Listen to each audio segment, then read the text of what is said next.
Alrighty, we are live, guys. Welcome, welcome. Let's just get our slides up here. We can come across. Welcome to tonight's live. Oh, that's not the right. Hold on, just 1 second. Looks like we need to refresh our screen. Hey, look, listen. Okay, let's come back. So the perfect thing is, we're on time today. Okay. You're not having to wait 7 minutes whilst I do an intro that you're not here for before you get time to connect with me and say hello. So hello and welcome everybody. My name is James Malins and we are doing these global live peace meditations in honour of David Wilcock's wishes. He was a wonderful gentleman, is a wonderful gentleman. We know how we feel about that. And one of the beautiful things of these lives is we always have just a little smidge of technical difficulties, just as a little beautiful ode to David. So I was going to show you my lovely slide there, but I'm just going to fix that a second and then get right back to you. So I just want to say thank you everybody for coming to tune in. Asana, Leilu, I know you can't stay for super long, but thank you for being here anyway. Deborah, Yelena, thank you so much for being here. I appreciate it very much. Lily, welcome. Lily, you're going to enjoy today's live because we're finally going into the forest gardens, the principles, what they look like, how they work, and a lot of them that already exist. Andrea, if you're here, thank you for being here. Bradine, welcome again. It's very, very good to have you here. Appreciate you guys very much. And Solar Iconic Stones, if you are here, I noticed you commented right in the quite early on. If you are here, welcome. Thank you for tuning in. Mummy Malins, thank you for being here. Annie, Linla, thank you for tuning in. Absolutely wonderful to have you guys here. I'm very excited for tonight's live because we are going to be talking about the rise and fall of civilizations. We're going to be talking about forest gardening, the principles of forest gardening and what that looks like, how they work. And we're going to dive into, I also want to go through a couple of the crop circles of this year because there is something that happened to me a little while ago involving the apple of life. It was a very, very incredible set of synchronicities and I would like to show them to you guys today with your permission. Linda, Prince Royal, thank you so much. And Lydia, thank you for tuning in. Very kind of you. Yelena says, hi Mummy Teresa. Asana says, Teresa, wonderful to see you. Lucas, Little Susie, thank you for being here. And Lucas, thank you for tuning in. I'm very, very grateful that you're all spending the time with us. So whilst we all get ready, if you are watching the live replay, thank you for, again, tuning in. We are going to be live for 3 hours and 33 minutes. But this time this week, I thought we'd try our format slightly differently. Doing a slightly different format, and we're going to do 5 meditations instead of 7 because a few people had mentioned that we were getting into the content, getting into what we're talking about, and then we quickly shift. So a few people made those suggestions. So we're going to do 5 instead of 7 and see how that goes. So you guys will have to let me know how you feel. At the end of the live, if you're able to stick around the whole time, which would be wonderful. Sarah, welcome. Thank you for tuning in. Miem, thank you for being here. Very kind of you for coming to tune in and be with us. So, right, guys, I am just going to send out all my pre-prepared notifications. So I'm just going to post these out everywhere. Your phone might start pinging significantly. I'm just going to make sure that they go out to everybody. So if you bear with me just a moment, if you're watching the live replay or at any other moment, just get yourself nice and relaxed. We're going to be here for 3 hours and 33 minutes, so we're going to be spending quite a bit of time together tonight. So just going to send these out.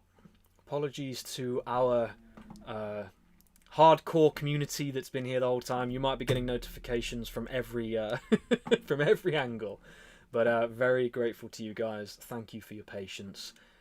And there we go. I think that's everything. YouTube, TikTok, Discord, Telegram, Facebook on different locations. Beautiful. Right then, guys. Joie de vie, welcome. Blessings and greetings to you, James, and our family of light from Denver, Colorado. Thank you for tuning in, Joie de vie. Very kind of you for being here. Brizzy, welcome, Brizzy. Tree Dog, welcome, my friend. I don't think I've actually fully been able to get back to your Instagram comments, which I deeply appreciated. So thank you for your patience. It's probably the same for a lot of you guys. Honestly, I've been very much trying to get my slides prepared David truly was an incredible gentleman to prepare so much information at such an incredible capacity. It is hard. It's not easy when you're living life, let me tell you that much. Just a Setting Sun, beautiful name. David graduated SUNY New Paltz, State University, New York. Post your love for David on their memorial page. He graduated 1995. Oh, that's beautiful. Okay, we absolutely will do that with the permission of whoever has that page. It'd be wonderful to do that. And see if those guys are also interested in coming over and spending a bit of time with us. Yeah, that would be fantastic. Gail, welcome, Jail. Welcome, Gail. Hey, James and family. Thank you for being here. Kimmy, Staffordshire. Welcome, my friend. Thank you for tuning in. Crisea from Sparks, Nevada. Welcome, guys. Alexandra, you made it. Thank you for being here. It's very, very kind of you. Thank you all, guys. So if you are tuning in and watching and you haven't already said hello, please feel free to pop a comment down below. Let me know where you're from. A lot of you guys have already mentioned. But yeah, we're very, very grateful to have you here. Rudy, my brother, thank you for being here from Belgium, saying hello to everybody. Rudy's a very lovely gentleman. He's been walking with me for a very long time, and I appreciate him and everything that he, all the support that he has. So send some love to Rudy. A Real Creation, hey from Colorado, thank you for coming back once again to spend some time with us. It's very kind of you guys. So you'll notice, and I'm just going to do some sound checks. Oof, now you guys ready? So I have some things to show you. I fixed, once again, the issue from last week. So, I know, and I've already tested this, so I know for a fact how far the distance is. So in our meditations today, we're going to have a little bit of support from our extra instruments. So here's the first one. This is the first singing bowl that we have that we're going to use. Yelena from Bosnia, welcome. And Alexandra's from Wisconsin, but you know that, I do indeed. But I'm grateful that everyone else does that too. Alexandra is another very lovely soul. She's been supporting me very wonderfully at the minute, because truthfully, without her help at this present moment in time, things would be quite significantly difficult for me. So Alexandra, again, from the bottom of my heart, thank you for being who you are and supporting me. It's very, very, very kind of you. So really, really appreciate you tremendously. Asana says it worked. It did work. Beautiful sound, cool singing bowls, amazing. So, for those of you that haven't heard this one, we also have the largest singing bowl, which is courtesy of my mother, quite a few years ago. So we're going to have this sound coming in. And then we have one of my favourites, which is this absolute darling here that I've had for many, many, many years. Some of you guys might know what it is. It is a Koshi chime. Isn't that lovely? In the beautiful words of David, isn't that nice? So this is going to be the wonderful serenading that we're going to be having this Sunday. So very, very, very grateful to have fixed that issue from last week. But whilst you guys are being very patient with me, I think I can go across now. So we're going to go across. I'm going to try to fix very quickly this issue with our slides. So let's go across here. I need to go back into here, go from, we need to go to window capture, back to display capture, and we fixed it. Look at that, look. Wasn't that quick, hey? We're getting good. David is still having a good old play with us with these technical difficulties, but we're getting good at swiftly resolving them. So, very exciting. Linda says, wonderful sounds. Deborah says, sounds like temple bells. Yes, it does, doesn't it? They are really, really beautiful. Calumra, beautiful name. Thank you so much for tuning in. I appreciate you being here very much. Gail says, hey, Teresa. Hey to my lovely mother who is tuning in. Sat next to my wonderful father. Alexandra says, absolutely, James, from my heart to yours. I appreciate you very much. Very, very, very kind. Right, guys. So tonight's live could have been called many different things. It could have been called simply the rise and fall of civilizations, but I felt like I wanted to call it the unification of humanity, because ever since last week, where we had those incredible, wild synchronicities with the posts that I was making, which were very liony. Yeah, Raina, welcome. You're never too late, Raina. You're absolutely spot on time. Thank you for being here. Very kind of you. You've missed, the only thing you have missed is the lovely introduction to some of the instruments that we have, but you're going to be right on time. Myra Amira, hello from India, here to dedicate in remembrance of David. Thank you so much for tuning in and for returning, because I remember you from our other lives. Thank you so much for being here. Wade says, welcome Wade, thank you for being here, very kind of you. And Wade says, just another reminder collectively to hit that like button. So yes, guys, you know how it works. If you are willing to hit the like button right now, it'll help to get this live out to more people. It will show it to more people, and potentially more of our lovely family who is connected to David may be able to see it. But we do have a lovely suggestion above here from Just a Setting Sun. I'm actually going to quickly screenshot that so I don't forget, where hopefully, you know, there might be an individual there who, a group of people who may be interested in what we are having to do on these Sunday live. So Blah, thank you for returning again. Happy Sunday, everyone. I missed last weekend and I'm on family holiday, but so happy to make it in. Blessed Memorial Day all. Thank you so much for tuning in and for returning. I hope you had a lovely Sunday last week, and I hope that we're going to have a lovely Sunday this week. B-Bar Hick, welcome. Namaste to you as well. Very kind to have you here. Right, guys, so we have quite a schedule for today. So, excuse me, remember, we're going to do something a little bit different this week. We're going to be doing 5 meditations instead of 7. So, hopefully we can get more of an opportunity to go through what I would like to share with you all. And then we can also extend the meditation slightly so that we go deeper into that meditation effect, and so that our collective efforts to meditate in oneness and peace for Earth and for the people of Earth and for nature and everything beautiful about our planet, and so it is amplified, you know, so very excited for that. Katie, welcome back. Thank you for coming and spending the time with us. Very, very kind of you. Very kind. So, okay. Right. Today's live, we are talking about the unification of humanity, and again, David, wherever you are, thank you so much. This is the screenshot I took from the live that we're going to watch today, so I will show you in just a moment. And one thing that I would like you to do as we go through here is remember this. Now, if you remember from one of our past live streams, I was telling you all about one of the dreams I had, which we'll go into in a little bit further. But when and again, apologies for the AI image, I typed in gentleman washing a flag with a storm cloud in the back in agricultural fields, and it, to be fair, it nailed it. This is exactly the image that I was dreaming about with the mud on the flag. And the AI chose the Cedar of Lebanon flag, which I find absolutely ridiculous, because what we're talking about today is directly connected with Lebanon and the cedars of Lebanon in regards to the Epic of Gilgamesh. So that's what we're going to be exploring. I just thought I'd weave that in. We will be returning to it, so don't worry if you forget. So this is our 5th live stream, guys. I'm very grateful. Of course, we can't escape that it is unfortunate that we are not listening to David and watching David's lives right now. I still do like to believe that he is hanging around, whether it is in this dimension or not. He's still fully present with us, fully aware of what we are doing in connection with what he was doing and did do for a massive portion of his life.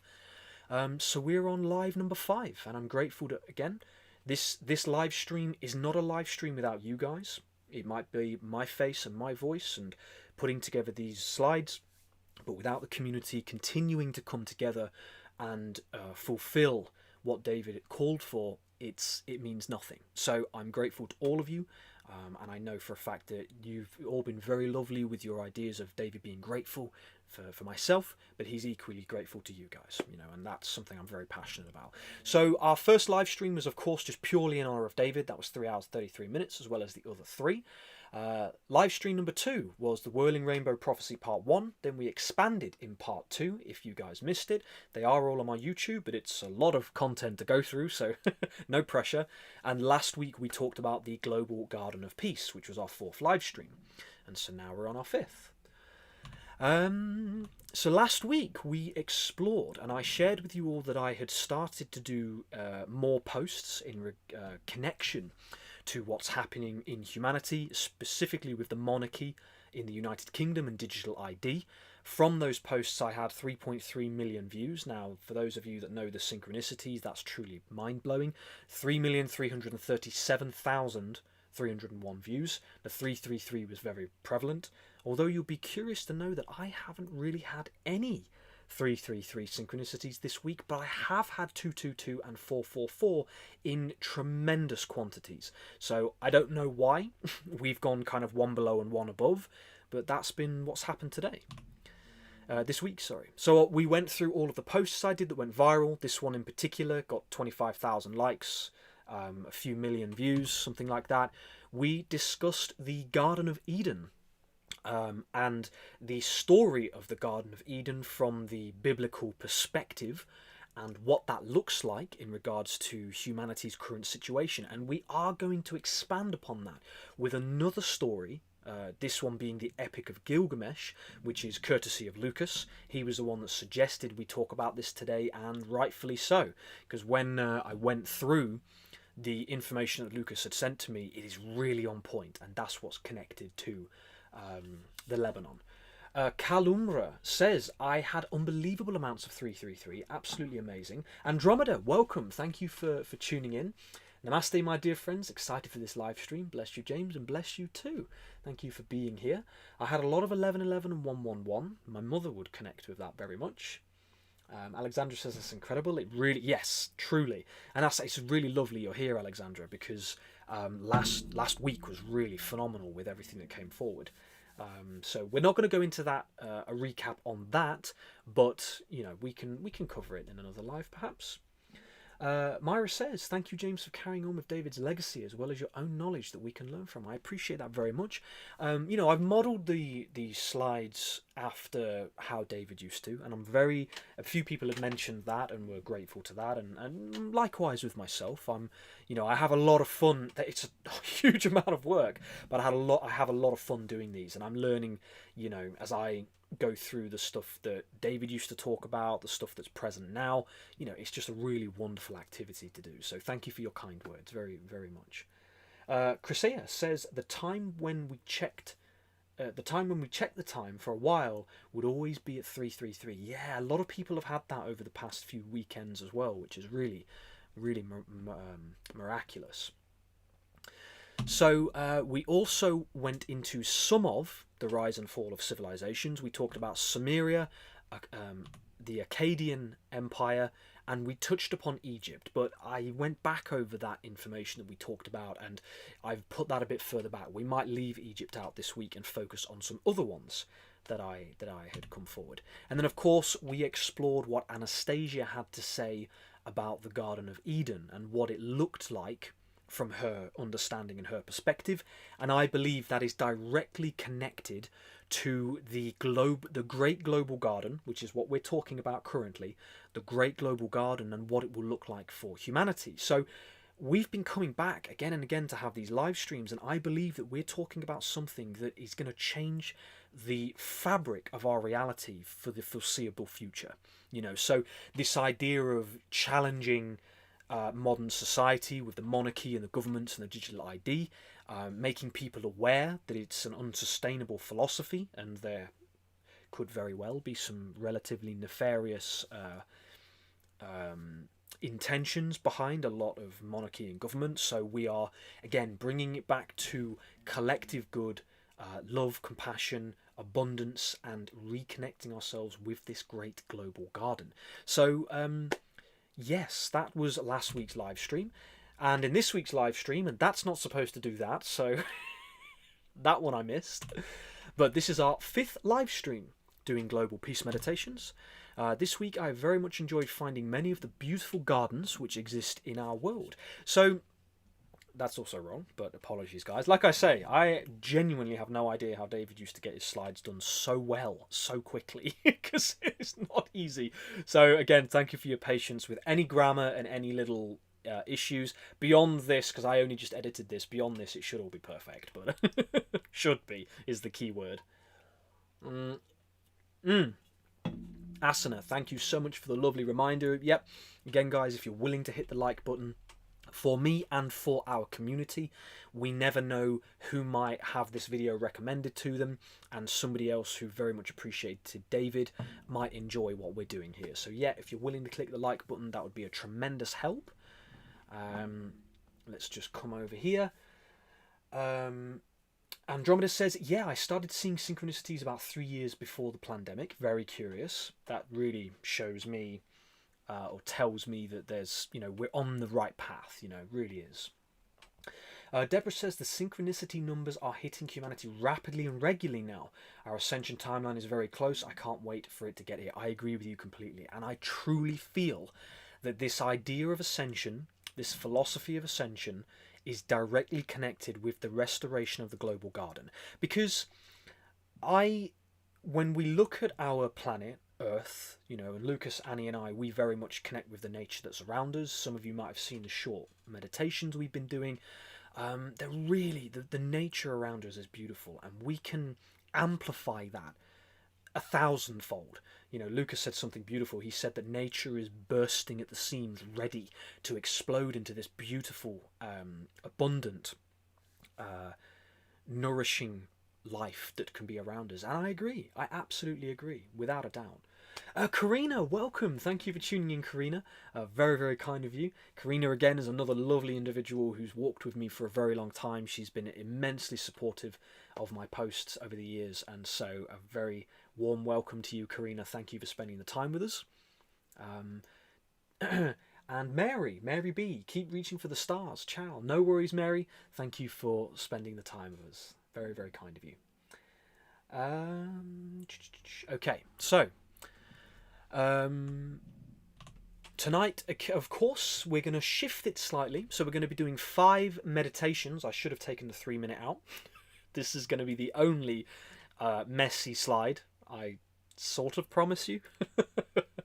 But we're going to be doing 5 meditations today of a varying amount. We're not going to rush these meditations. We're going to dive a little bit deeper, amplify that meditation effect a little bit more.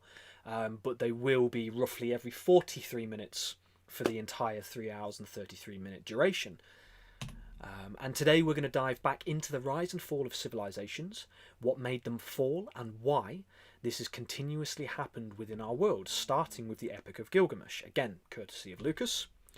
Then I'd like to have a look at recent crop circles and the Apple of Life, which I believe is directly connected with the first 2 lives we did about the whirling rainbow prophecy, and it's directly connected with what is being presented to humanity at the minute. So again, I feel that one of the most recent crop circles, and a gentleman did share what I was feeling, that it's directly connected with everything we were talking about with light, the heart, and that internal, if you will, Christ consciousness or the light consciousness, that character and embodiment of goodness and decency, which will truly restore our world to an immensely high level. So, and then finally we will have a deep dive into forest gardens and what a forest garden actually is and how it works, which is something I'm excited to share. I know, Lily, bless you, you've been waiting for that for quite a while.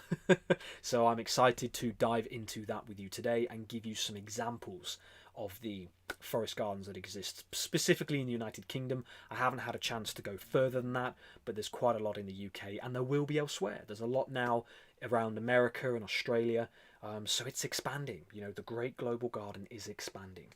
So kia ora, Karina, thank you for tuning in. Raina says I'm a 1111 girl, I'm a 111 girl. Absolutely, I can tell by your name. Suzanne, welcome back. Thank you for coming to join us again. Very kind of you to be here. Welcome from Australia. Brizzy says, I was born at 1111. Clearly an angelic child. To be born at 1111 is quite profound, that's for sure. And Andromeda says, yeah, I was hoping to go out of body and visit those places like Halls of Amenti. Interesting. I have heard of the Halls of Amenti, but in regards to what that is, I would have to look into that further, unless you're willing to share. But that came up recently, which is curious. But because I had a larger dose of psilocybin and not doing it through sleep paralysis and sober, it was distorted. Interesting. I just went to a black void, a quiet place instead. It was peaceful. Interesting. Very curious. Blah says, I had been doing this or a David meditation to see what I missed, and my phone slipped out of my hands and it froze on 333. Wow, amazing. Yeah, that's really, really interesting. Very, very curious. Katie says that she was born on Easter. Beautiful. And my mother says, I've had some powerful dreams. She has indeed. She's told me herself. Crystal Lee, thank you for coming to join us. Thank you for being here. I always see 144 and 1144. Interesting. So do I. I see a lot of 444 and a lot of 1111. This week in particular, it's been a lot of 222 and it's been a lot of 444. That's what I've been experiencing particularly. So, excuse me. Hold on. Okay. So, the meditation schedule for today's live stream. So, we're not doing 5. I've already lied to you. This slide as well needs working. Apologies for that. We're going to be doing 5 global peace meditations. The first one is going to be from David's The Power of the Positive live at 3 hours and 19 minutes 28 seconds. I did that for you guys. If you want to go after the live stream and have a look for yourself, then you're more than welcome to do so. Our second meditation is going to be a personal peace meditation for health and completeness. Number 3 is going to be my I Am With You prayer. I like to keep that in the middle, and as long as you guys are still happy with us doing the I Am With You Native American inspired prayer, I would love to continue sharing that with you guys for the third one. Number 4 will be the Global Peace Meditation for Restoration, Planetary Restoration and Abundance. And as usual, we will finish off with David the very same live stream he did at 3 hours, 25 minutes and a second. So we will do that. And of course, after each meditation, if you guys are up for it, we'll share one thing that's grateful and perhaps one thing that came to us. Now, I hope you don't mind, guys. Now, one thing I would like to do, so because of the wonderful generosity of you guys coming to watch and spend time with me, I have been eligible for monetization on YouTube, although I am not turning it on for these lives because I don't want to interrupt anything for you guys. I don't want to bring that kind of energy into here because it's involuntary. So unless you're paying for YouTube Premium, it would affect your experience. So I don't want to do that. However, some of you have been very gracious with your donations over the past couple of lives. So if possible, and I am absolutely happy for this number to stay 0 for the entire live, but you can set a little goal. And I was wondering if you guys would be okay with me setting a little goal just for 10 super chats. I can pop this in here, but if it remains 0 for the entirety of the live, I am absolutely, completely and utterly fine with that.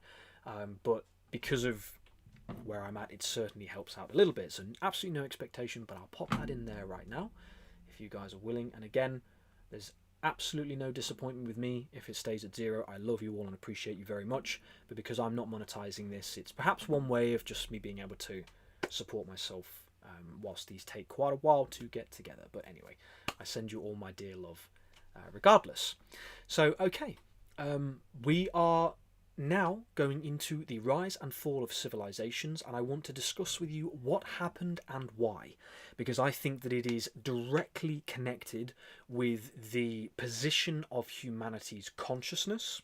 I know that David talked a lot about this in regards to, as we said before, the ascension of humanity, everybody going through that personal process of purification, if you like. That's a bit of an interesting word, but internal purification or aligning with our internal truth. And so I think there's a lot to be shared in regards to the civilizations that we see. So, okay, Enlightenment, welcome. Enlightenment 101, thank you for tuning in. Suzanne says, what is it 0 out of 10? It's just basically super chats, so people can donate through the super chat. Again, it is not expected, but that's what it is. So I put it at $5 or something like that. So if you guys are willing to support, that would be tremendously I'd be tremendously grateful to you, but there is absolutely 0 expectation. I want you guys to be able to enjoy this and spend time on these weekends without adverts, which is something that I'm not turning on for these live streams. So Karina says, thank you, James, for the daily meditations, very timely and appreciated. Andromeda, thank you so much for the $6.99. That's very kind of you. So I do, listen guys, I do appreciate you guys very, very much. It certainly helps me out. So I've never really feel comfortable asking for things like that, but for you to be willing to do that is really, really kind of you. Thank you so much. Bradeen says, "Oh dear, I absolutely love your I Am With You meditation. Thank you very much. I appreciate that tremendously. I'm looking forward to sharing that halfway through our live. So again, Andromeda, is very kind of you. Thank you for supporting me and these live streams. You know, when we all have our forest gardens and we are infinitely supported and don't have to buy groceries and shopping, we'll be good. You know, it's just a shame that we live in a monetary world. But Andromeda is very, very generous and kind of you. Thank you very much. Right, okay, so we are going to get straight into it. So the other question that I want to bring forward here is, are we supposed to be self-sufficient and self-autonomous? So again, when we look at these ancient civilizations and the idea of progress, okay, so this is a big thing, especially in modern society. Grunt Futtock, very interesting name, Grunt Futtock, thank you for tuning in. I appreciate you being here very, very much. That's absolutely no worries. You can take your time.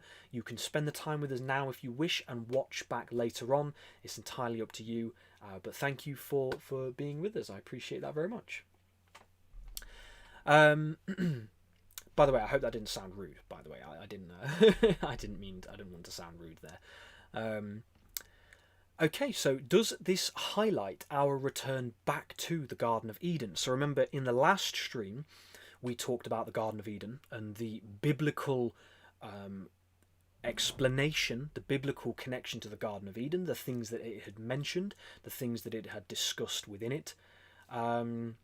So now I want to expand upon that and connect sort of, as we're on this timeline, if we're to accept that the Garden of Eden was one of the very beginning concepts of our earthly experience, then the Epic of Gilgamesh, Sumeria, the Akkadian Empire, a lot of these things start to go down that timeline.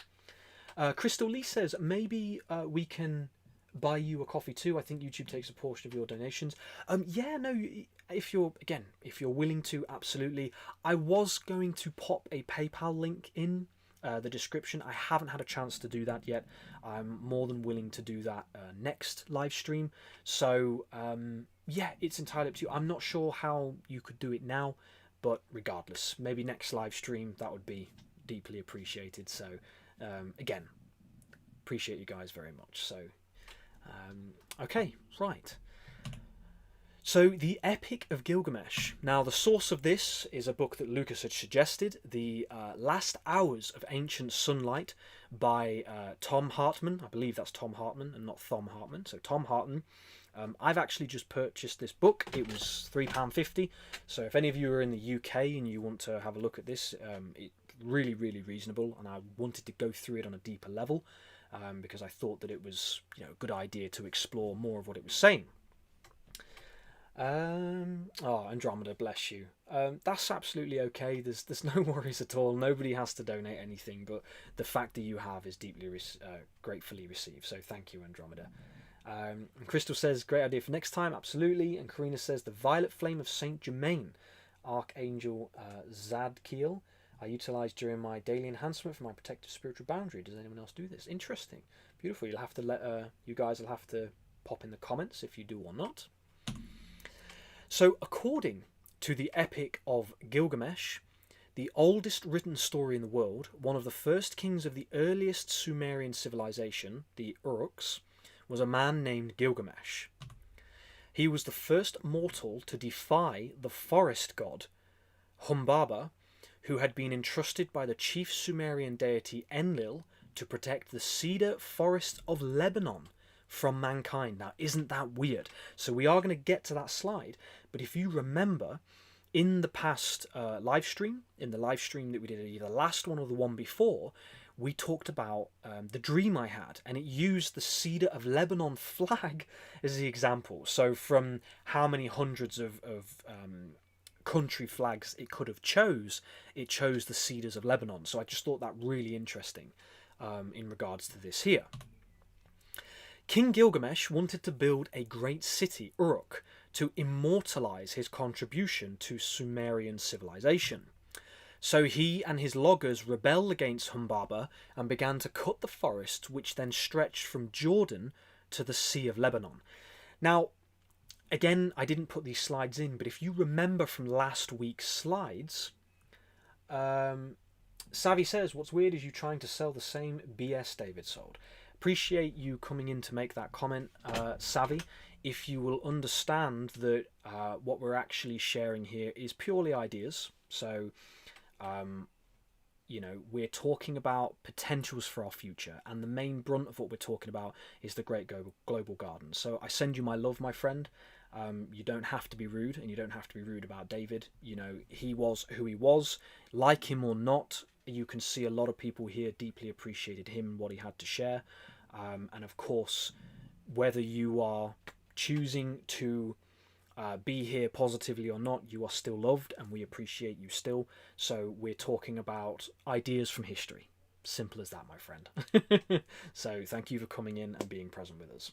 Abby Lee, happy to catch you live from Arizona. Thank you for being here, Abby. Very, very kind of you. Really appreciate you tuning in. So thank you for being here.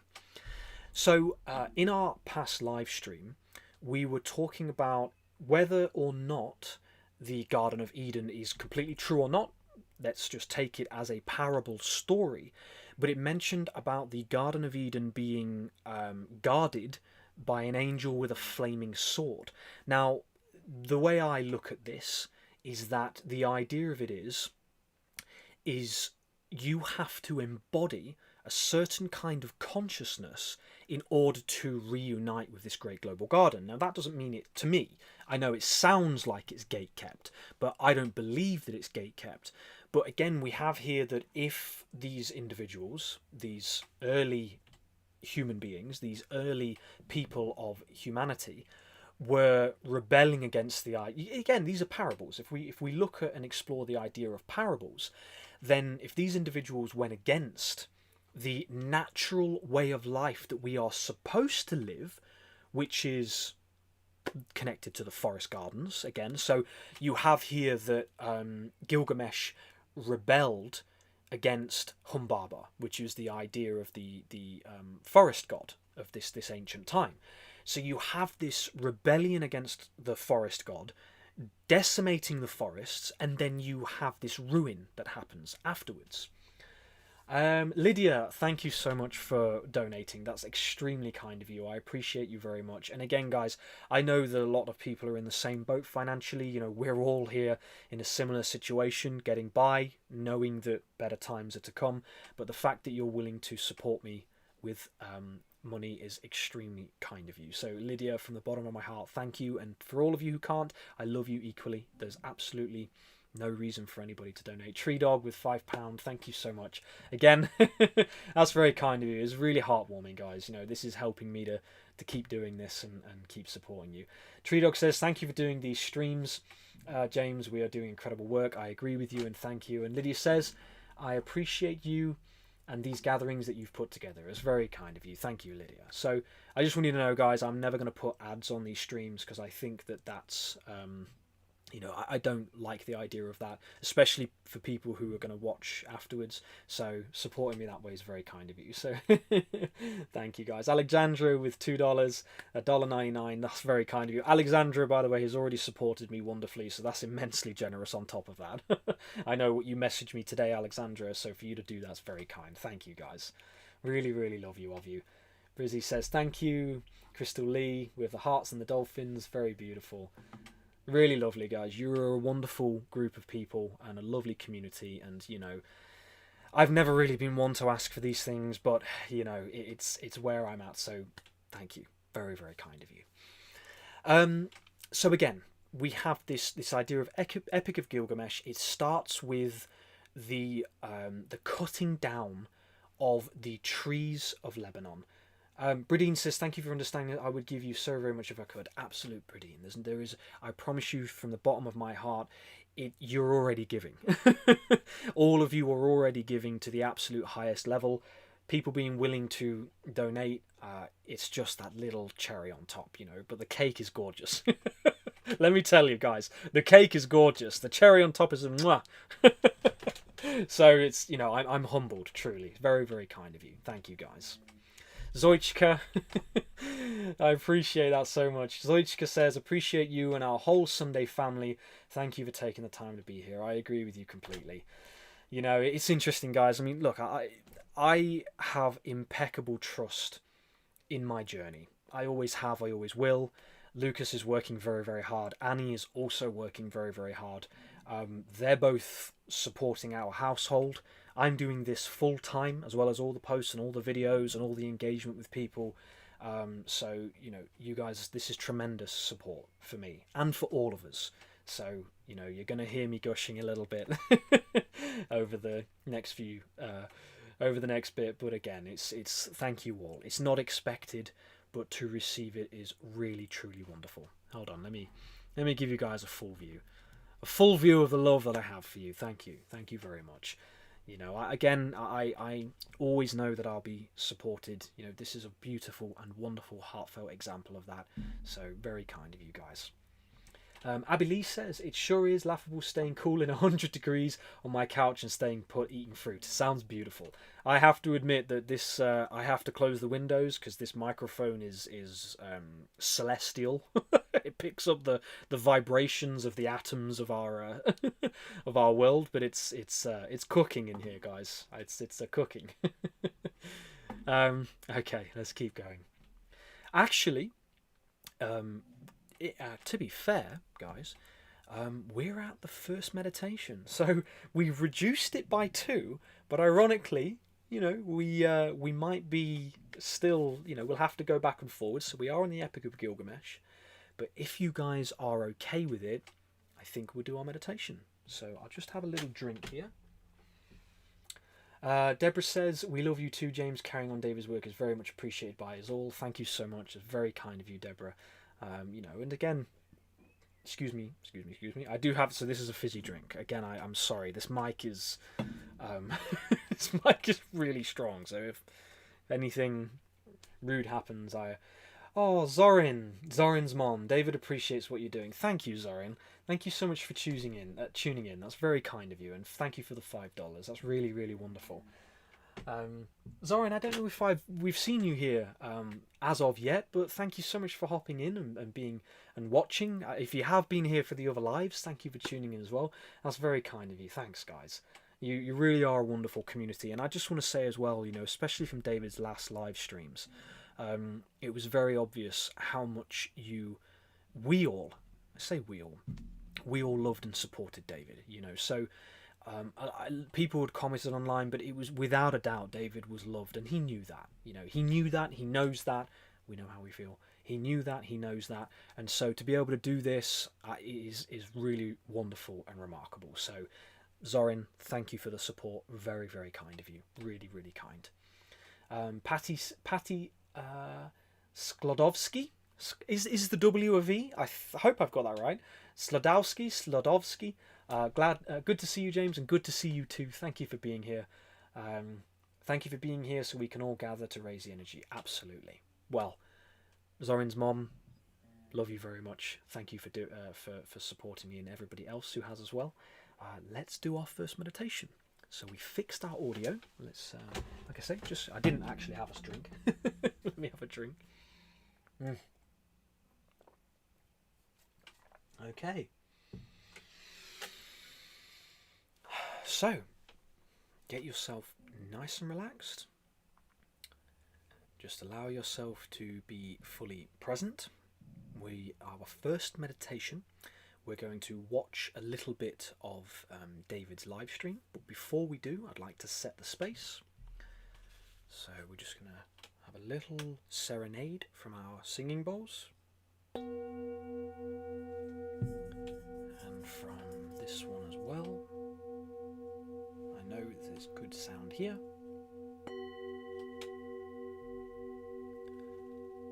And just a little serenading. Just bring yourself into the present moment. Take a nice deep breath in.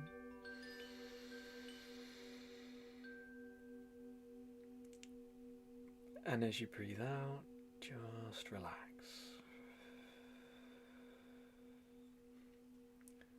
Prince Royal, you really made me smile then. That was funny. I'll reply to your comment after our meditation, but everybody just relax. We're going to spend a bit of time listening to what David had to share. Renee, thank you for tuning in. Absolutely love you being here. Thank you for tuning in. So we're going to come over to, let me just get ourselves set up here. And just pause there. We're going to come over to our full monitor. Get rid of me. Alright guys, so I'm just going to press play. So we'll spend a little bit of time listening to David. Very powerful stuff. Very, very powerful medicine, and there are other examples which we'll go through in future shows, but that's good enough right now. We got 2 of them. So let me just do this real quick. Everybody just see what else we got here. We're going to spend a bit of time listening to what David had to share. Renee, thank you. Hang on a second, everybody. Absolutely love you being here. Let me just see what else we got. So we're going to come over to... Believe that this power exists within you, and therefore the power of the positive cannot be undermined. Why do certain people heal from these mysterious problems that medical science has written them off? How do these miracle healings occur? It comes through the power of the positive. Donald Barker donated, said, this is so true. I do appreciate honor, glory, and power. Honor is what we think, glory is what we speak, and power is the result of our words. All right. And I'm grateful that you are able to say that. So, anyway, the power of sound frequency on DNA. That's right.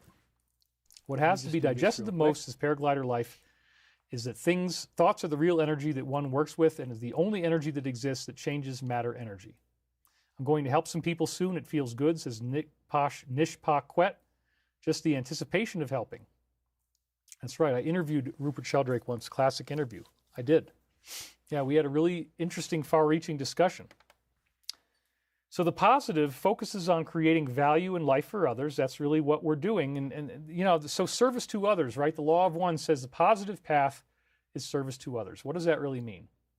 Service to others is about creating value, just like I'm doing here. I mean, I could have said, you know what? I don't want to do a show. I'm too tired. I've been overwhelmed. I actually told my friend, I'm like, dude, I don't know if this is going to be a good show.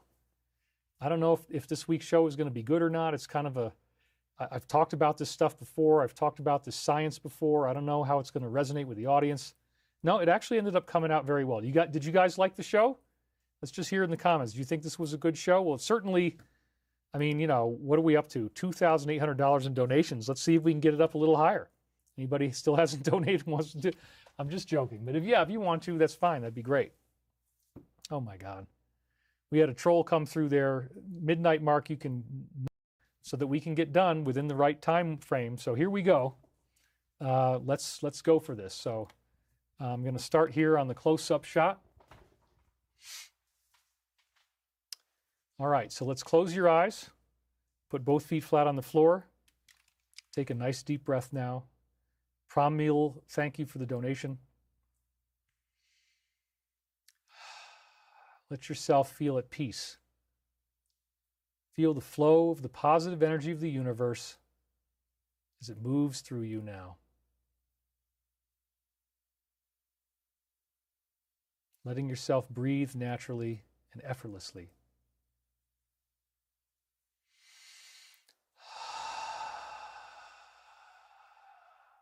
Breathing in to the glory of the tapestry of an infinite universe that is hardwired at the most fundamental level for love, for peace, tranquility, and contentment. Feel this universal power of creativity and service and love surging through you, healing DNA, healing yourselves, lifting you up like never before. Dissipating the strength of severe negative weather patterns.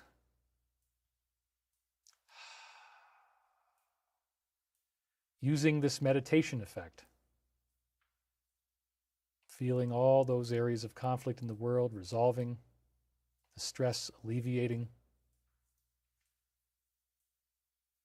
seeing how it all becomes whole and new like never before. We are so grateful for all these positive gifts that the universe gives us, the hard wiring of universal energy.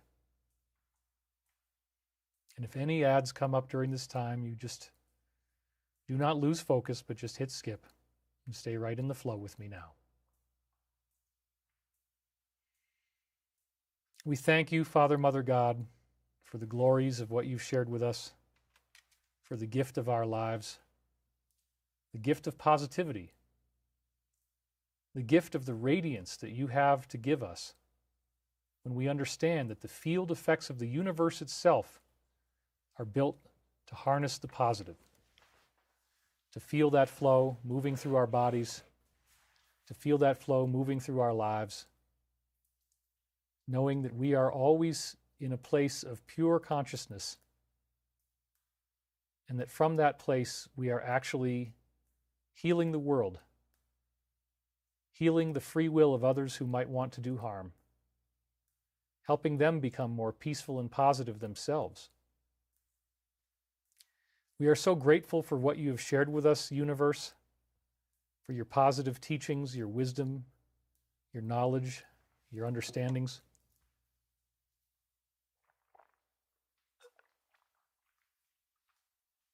Dear Creator, we accept you, we love you, we love what you have done for us, we love what you have shared with us. We are so grateful for your design, your cosmic wisdom, the understandings that we are not alone. We thank you for the time that you have given us to be alive in this world, to share what we need to know with each other in a format like this, with 3,000 people watching live through almost the entire 3.5-hour show. It's incredible. Thank you all. Thank you for being here. Sending this healing energy of positivity and love to all those in need of prayer and healing in the world. Feeling that consciousness rising within us. Feeling the stillness, the resplendent glory that casts aside the negativity that seems so overwhelming, that revivifies us with the loving consciousness that has been scientifically proven. As we meditate, as we focus on this love, this positivity, this purity, we send out healing waves to others, and we renew the everlasting covenant with the divine. As I do these things, so shall you do them, and greater things, for I go unto my Father, Mother, God. And so it is. Amen. All right. Now let's come on back into the room. It's so great. Thank you guys for being here. Wasn't this fun? We had a great time.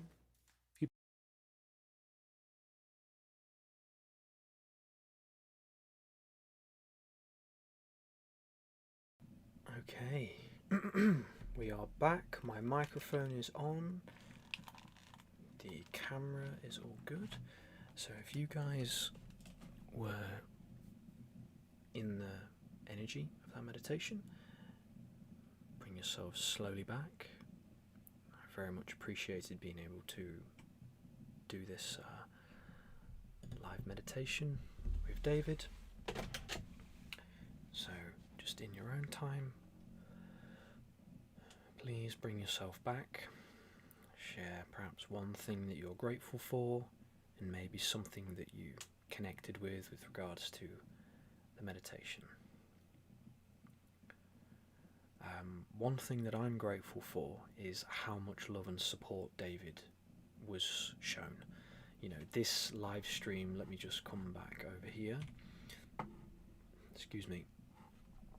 This is David's The Power of the Positive live stream, which was streamed 5 months ago, but here we are. So It was streamed on December 14, 2025. So if you want to go and have a look at this meditation yourself, please feel free to. So this was the one, give that a like. This was December 14, 2025. If you want to go and check that one out. So yeah, it's very beautiful words from David. It's very obvious how much he was loved and supported by people, and people who appreciate everything he had to say. So yeah, very, very nice. Teddy says, hello James, thank you. It's my absolute welcome. Welcome Teddy, thank you for being here. Myra says, we should always add value to every penny spent so it will benefit someone. I agree, that's wonderful, beautiful words, I agree with you. Crystal says, it was meant to be for the synchronicities, and what was it that Prince Royal had said there? Prince said he saw his previous comment on David's live. Yeah, that was really nice to see, I love that. Grunt says, fine, thank you for being here, Grunt. David had a burp there too, synchronicity. Probably is. So, Leilu, until we meet again, much love to everyone. Always love hearing his voice. I agree with you completely. And thank you for being here. Take care of yourself, and we'll see you a bit later on or next week. Stacey says, maybe Gone with the Wind. Yeah, maybe. Maybe. Loud and clear, so you all could hear it fine. That's absolutely perfect. Brilliant. I signed up for my first CE5 meetup on May 31st in Port Washington, New York. I hope I make it. I'm in New Rochelle, so beyond excited. Amazing, Blas. Lovely to hear. Great. Prince Royal says, James, it's not the carbonation the mic picks up you need to worry about. It's the following burps. Yeah, exactly. So, yeah.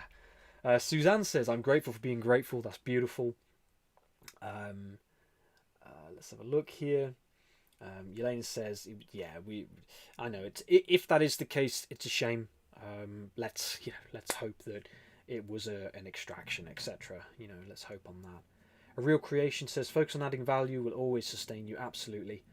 Zoichka says, I'm glad we're keeping his memory alive. I agree with you completely as well. Crystal Lee says, if we can, we should download his videos too. That way we will always have access to them. It's an excellent idea. David told us in a remote viewing channeling that they may disappear in the future. That's a really good idea. They will be massive videos. The size of the videos will be huge. So I could have a look at doing that because I have a really good hard drive. You might be able to hear it whirring. I can't turn it off at the minute. But that's a really solid idea, because there are a lot of his lives, and there's a tremendous amount of information he did, and I don't know whether anybody's tried to do that yet. We could. I'm really good at organising things and putting things into spreadsheets and making sure it's done. So I don't know, maybe we could do that as a community thing. Google Drive, I've got a lot of gigabytes on there. Great idea. Let's have a look at that. Another thing, guys, if you're not already, there are obviously, if you have a look up in the top corner up here, we have our Telegram group, we have our Facebook group, and we have our Discord. Sorry, Telegram, Facebook, and Discord. The link for those is in the description of this live video. The reason why I'm saying that is because if you come and join us, we can have that discussion off the live stream, because obviously it's a bit easier there. Facebook is probably the best one. What did I type here? Yeah, so basically this is the Facebook one. Hold on a second. There it is. So if you guys are on Facebook, it's the Restoring Planet Earth 2.5 acre edible forest garden Facebook group. So that one you can join. If maybe we can join in one of the chats in there and have a look at doing that. So that is an excellent idea. I agree with you.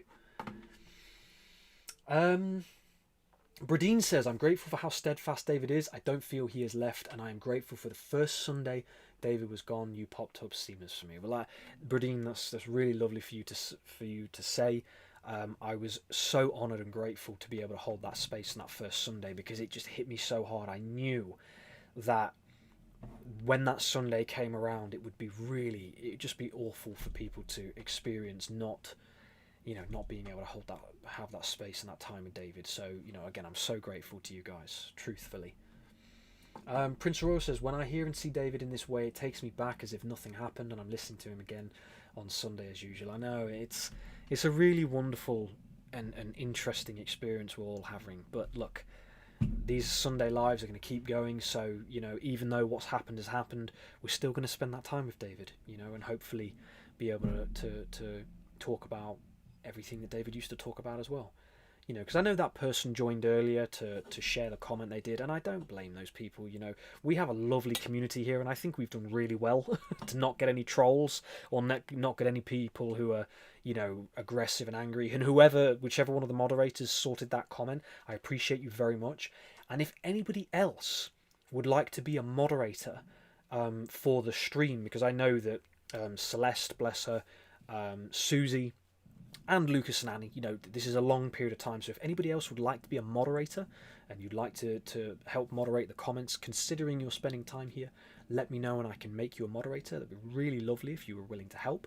But I think we've done pretty good so far with the comments and stuff. So anyway, my point being is that I send my love to that individual, and people can say what they like about David. A lot of what he said was really beautiful. End of story, as far as I'm concerned. Crystal Lee says, I've downloaded half so far. Amazing. So you're already on it. Good for you. Do you, using YouTube Downloader, they're about 1 to 4 gig each, depending on quality downloaded and the length. Amazing. Incredible, Crystal. Well, if you have a link for that, Google Drive or whatever, please be willing, if you're willing to share. What a phenomenal thing. You're doing a wonderful service right there. So I'm very grateful to you. Well done. That's beautiful. That itself deserves support. Really does. Prince Royal says, sorry Prince, I already read your comment.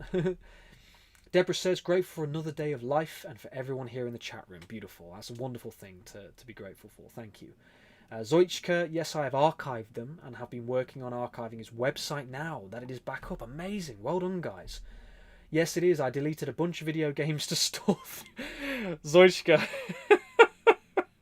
The fact you deleted the video games to do this, I commend, because I'm an age-old video gamer. I don't play them anymore because I don't think there are any that are worth playing currently. But I certainly tip the old hat. Where's my hat? Hold on a sec. I certainly tip the old hat to you there, because that's amazing to sacrifice that to do that. So good for you. Well done. Linda, morning. Thank you so much for being here, Linda. Appreciate you very much. Karina says, Kia ora. Kutu? Is that Kutu? I am very grateful that we can all meditate together to raise the vibration of the world, and as David says, sent out waves of positivity. Totally agree with you. Thank you for that wonderful, wonderful comment. Prince Roy, if you figure out a way to back up, let me know, because the YouTube ripping sites generally limit videos by the time limit. I agree. For example, if it's over an hour, it won't work, at least in my experience. Amazing. Suzanne says, any good ideas will manifest. Beautiful. Good. I agree with you. Katie, I'm grateful to you too. We'll get back on with these slides very shortly, guys. And also up in the top corner there, coincidentally, I made it too small for myself, so hold on. 1 hour and 26. So 1 hour... Is it really? Is it 1 hour and 26? Are we already... Are we doing it again? We're already nearly at the next meditation, so I'm going to just shrink that a bit. Abby says, it has been a very positive space, and I love that. David's videos are the best. I need to watch more. Thank you for sharing this information. It's my honour, Abby, and thank you for being here. Very kind of you to come and hold space with us. Maybe, again, guys, the beautiful thing about being a community is we can come up with these wonderful ideas. So there's some really good ideas here. So if you're willing to come and... Remember here, yeah? So coming into the Facebook or the Telegram, let's start gathering this. If we're doing this work, we're doing this beautiful thing. I know that I believe that Jude is going to do lives as well. Good for him. I really like that. I like the fact that he's going to do lives as well in Honour of David. And I think that, that's 2 people then who will be doing global peace meditations in Honour of David. So let's try to gather this together and get these videos uploaded somehow. Let's do it, Bradine says, I only have my phone, but I know I can be here every Sunday, so I would be honoured if you could use me as a moderator. Lovely. Well, Bradine, that's very kind of you. I'll do that right now. Add as a moderator. Standard moderator. Save. So, Bradine, thank you for being willing to be a moderator. So, everybody, pop a little love heart in the comments. We've got a new moderator, which is Bradine. I hope that worked anyway. I'm pretty sure it did, yes? Moderator. So Bradine, I send you my deepest love. Thank you for being here. Kajun, I'm so sorry if I butchered that. If I've butchered that name, I'm really apologise. But Cajun, Cajun, I think. You should stream to multiple platforms to get the positivity out. I appreciate that very much. I can try. The only thing is I didn't want to do that just in case it started to limit the bandwidth. So our internet's good, but I can't suggest it's super amazing. So maybe, at some point we can do it. Great popcorn. I'm coming in late. I caught the last meditation. Hope everyone's great today. Thank you for being here. Solar Iconic Stones, you've tuned in with a love heart. Thank you for being here. Love you guys very, very much. Philip White, a bit late, but thanks for being here. Thank you guys. Sharon Free, Grand Rising, all great. You guys are tuning in. Thank you. We've got a whole new load of people joining us. So guys, if you're willing, don't forget, hit that like button. So funny saying that. You always hear YouTubers hit the like button, smash it, whatever. If you can hit like, I'd be eternally grateful. You never know who will see it. Maybe one of David's beautiful community members will see it and they'll come and join us. So right, let's keep going, guys. So it is an hour and 26 is our next meditation. So we've got plenty of time. We're going to come over to the full monitor, carrying on with the Epic of Gilgamesh. So if you've only just tuned in, we are doing 5 global meditations this week, and we are currently in the story of the Epic of Gilgamesh, which is a story that's talking about this event. Oops, hold on. So it's where the King Gilgamesh wanted to build a great city. You could call it quite an egoic pursuit. Okay, quite an egoic pursuit to want to be glorified in what you've offered. So I'll just pop that in there. So he wanted to create the great city Uruk to immortalize his contribution to the Sumerian civilization. So he and his loggers rebelled against Humbaba, which was the forest god, and began to cut the forest, which then stretched from Jordan to the sea in Lebanon.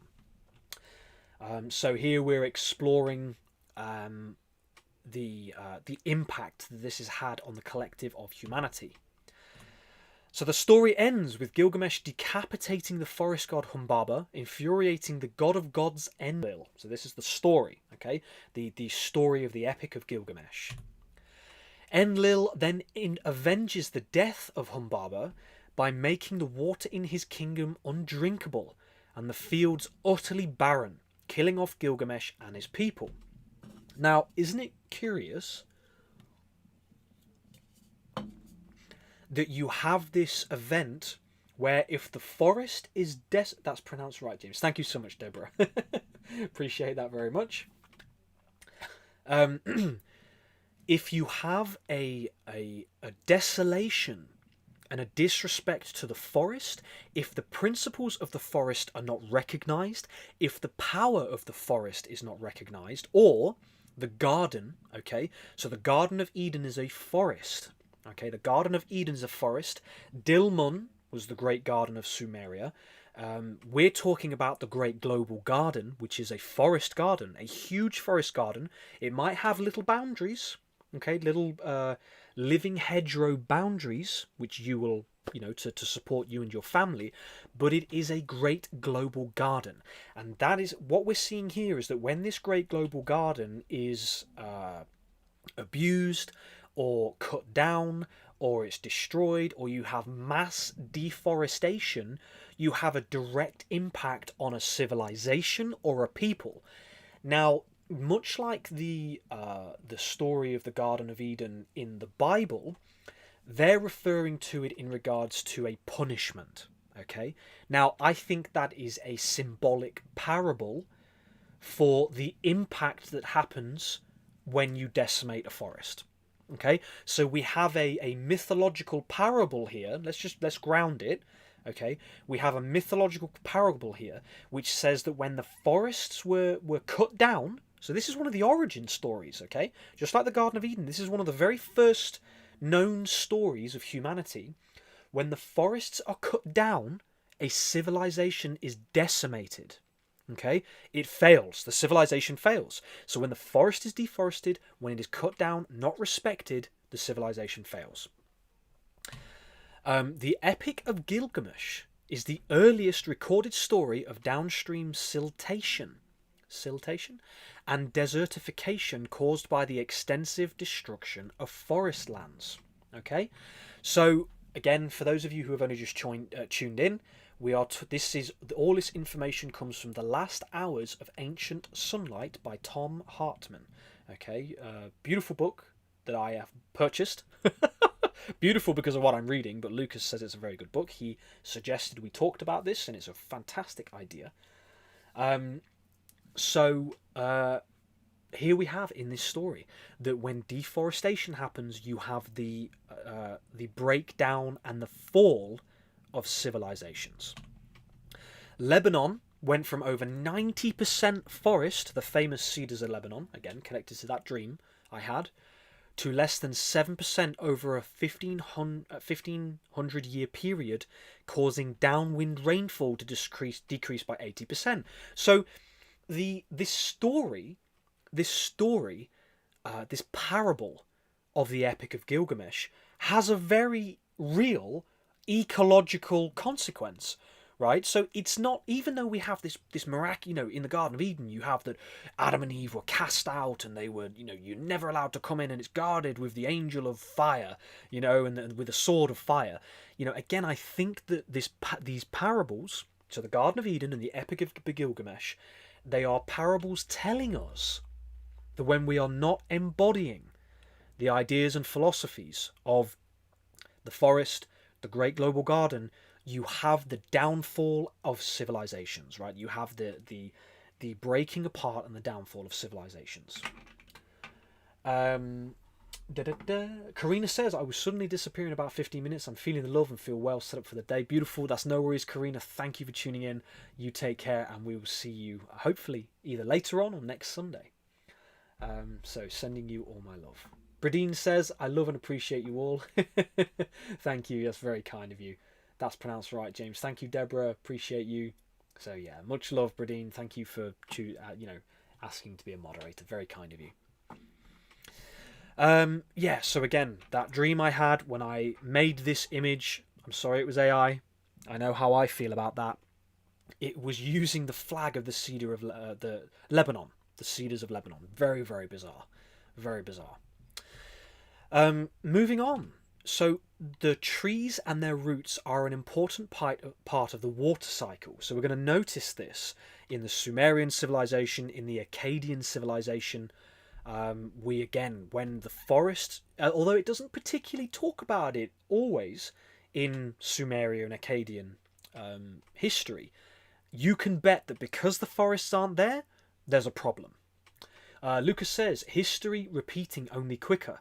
Global deforestation occurring at lightning pace, leading to soil erosion, polluted waters, and progressive desertification.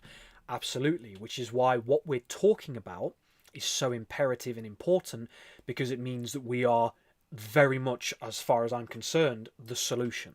All right? Doesn't mean that we have to whatever. It's just humanity, run with it. All right?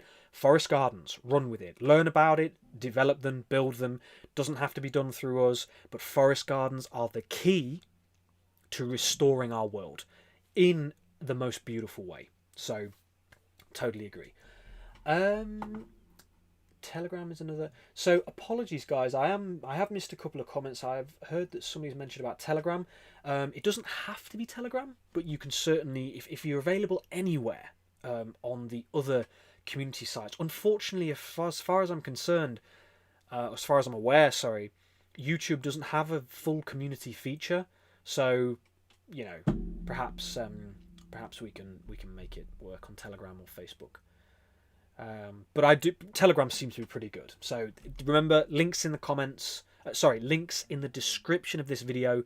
There is a load of them there. You can join them all if you like. I post in all of them, although sparingly. Your patience is very grateful, guys. Chubby Buns 69. I hope you don't mind me laughing. It is a brilliant name though. Chubby Buns 69. Thank you for being here. Lovely comment. Thank you for tuning in. Very kind of you for being here. Wonderful. All right, guys. So, moving on. As a result, millions of acres of land in the fertile Crescent area turned to desert or scrubland, and remained relatively barren to this day, fertile no more. So you can see the power of deforestation, but let me just share with you, excuse me, Celestial Rose Collective. Thank you so much for tuning in with the whirling rainbow emojis. Appreciate that very much. Very kind of you to be here. Thank you for tuning in. So again, I don't want this to be a message of despair or of hopelessness, because the solution is so mind-blowingly simple and easy that we can restore this planet in a heartbeat. If we were able to, reconstitute the governmental systems, the monarchical. I don't know how you pronounce that, if that's even a word. We're creating words. The monarchical systems, it sounds good, doesn't it? Monarchical.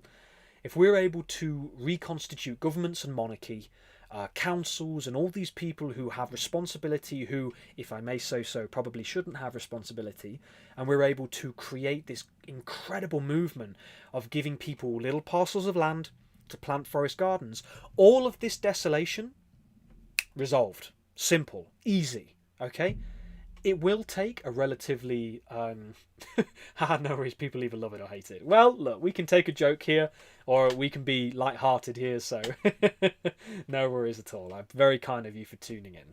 Thank you for being here. Crystal says love is the answer. I agree. And Asana says, however, safe is relative, being authentic and connected to the higher realms is my personal protection. Absolutely love it and agree with you completely. I have been in a cave bubble that lasts 3 to 5 years. I was a whistleblower. If that's an excuse, I know. Signal. Thanks for keeping me up to date. Beautiful. Well, thank you for your service to humanity, Blah, in whatever way, shape, or form. Very kind of you for tuning in.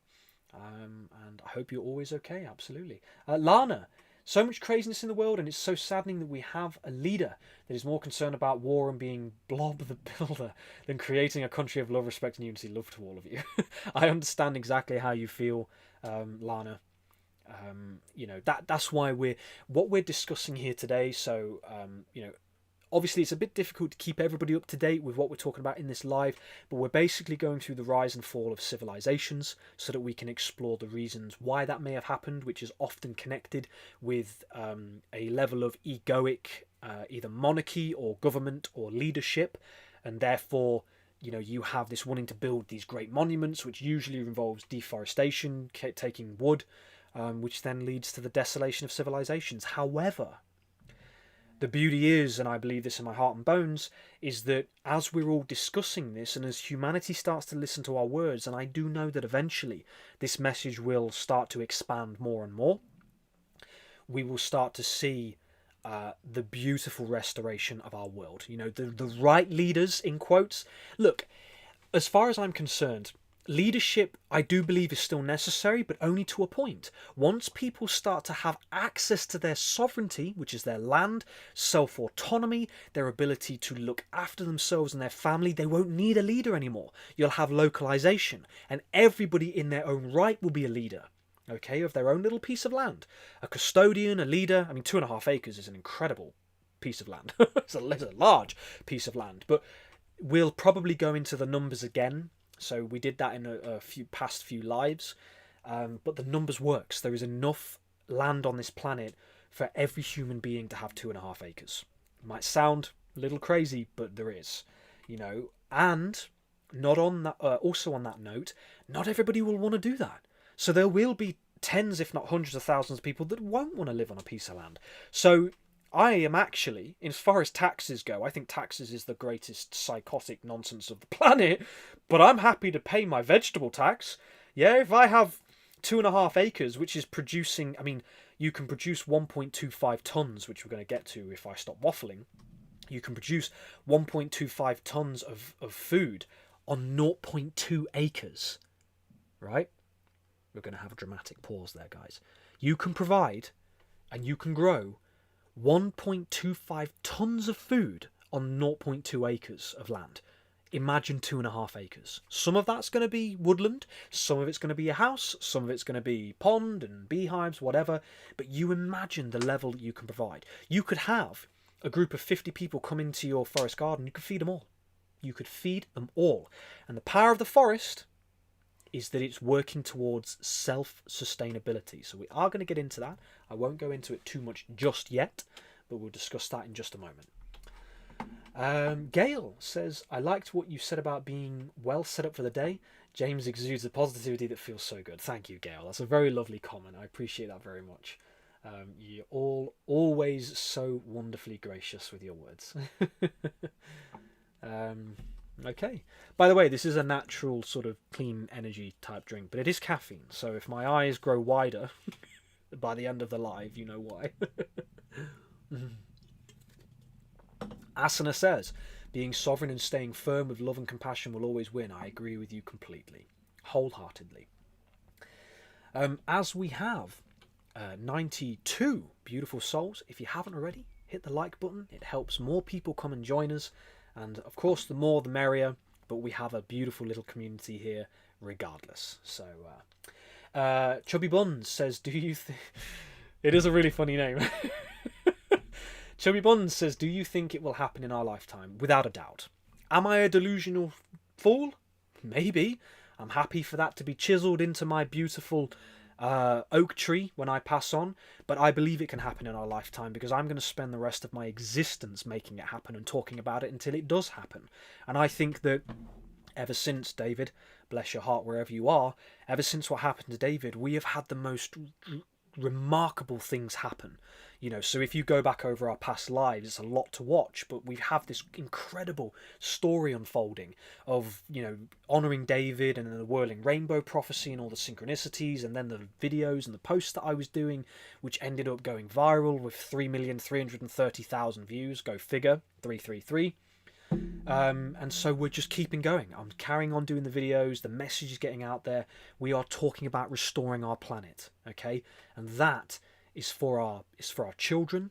It's for our loved ones. It's for the future of everything. You know, it's really. I believe we're going to see it happen. And if not, I'll reincarnate, and I won't stop reincarnating until it does happen. Oh. Prince Royal says, I can't foresee any AI data centers in a garden. They consume too much water, make too much noise, emit high levels of EMF. Perhaps there's a parallel between AI and downfall of previous civilizations. Absolutely. And look, going back to the idea of looking like a delusional fool and the reason why I'm happy with that being the case, because there's a lot of stuff going on in the world. There are rockets going up into the sky, AI data centers, deforestation here, poisoning this, ticks over there. It's just...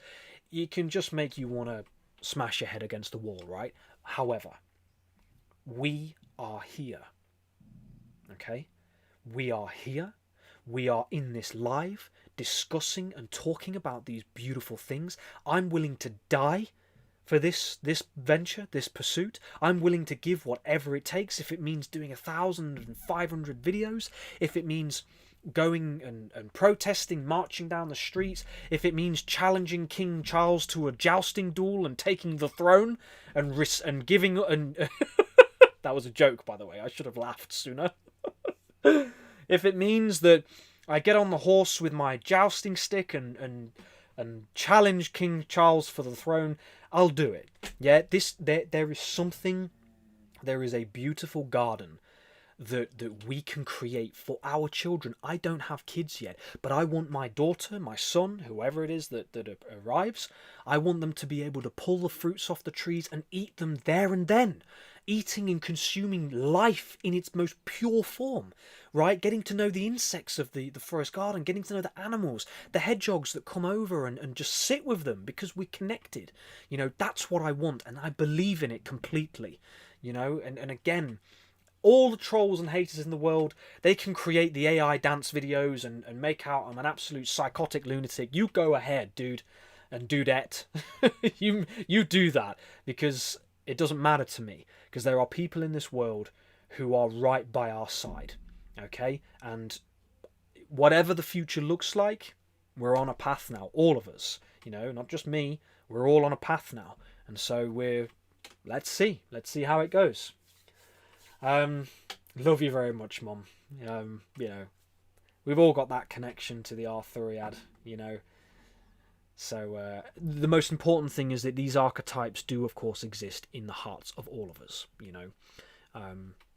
They are there for a reason. Susie, oh bless you. Thank you so much for being here, and thank you so much for donating for $5. That's it. £5. Sorry, that's very, very kind of you, Susie. All my love to you immensely. She says, "Sorry, James joined late, so behind, but delighted to be here. You don't have to worry at all. You've joined at perfect timing. In today's live, we're doing 5 global peace meditations instead of 7. Just a little bit of a change to see how it goes.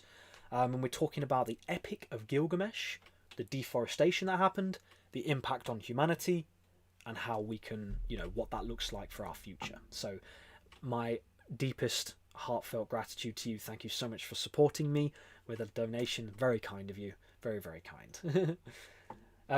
Asana says, "I lived in several intentional communities and I have seen the success in action of how growing, preserving and sharing your own food with others can affect the entire community." Absolutely. And you see, I really want to keep talking to you guys, because one thing I really enjoy is chatting with you. So there are a lot of slides to go through. We'll make that happy balance.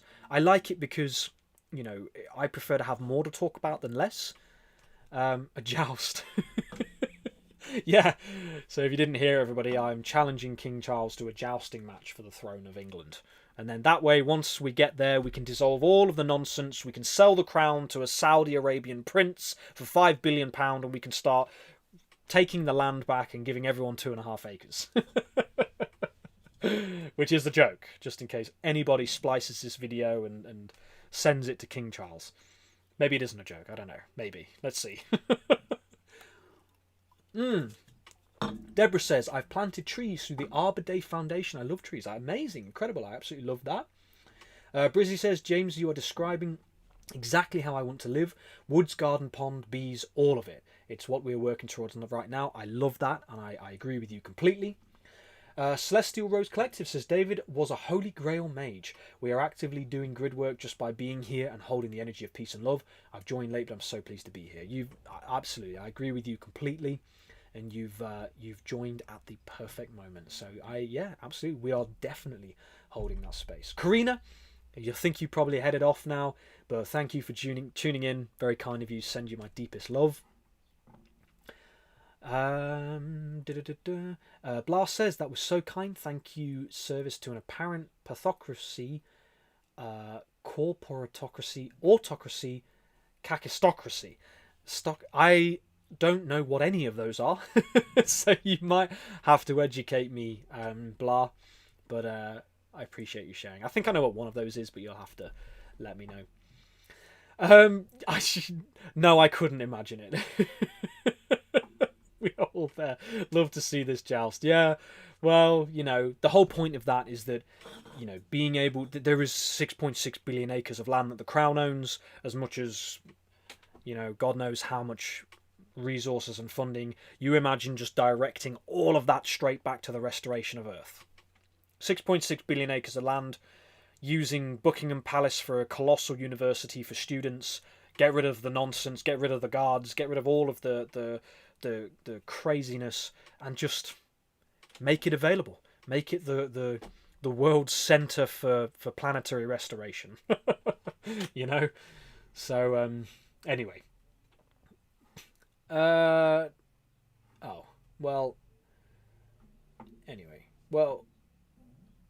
Blah, I love you dearly.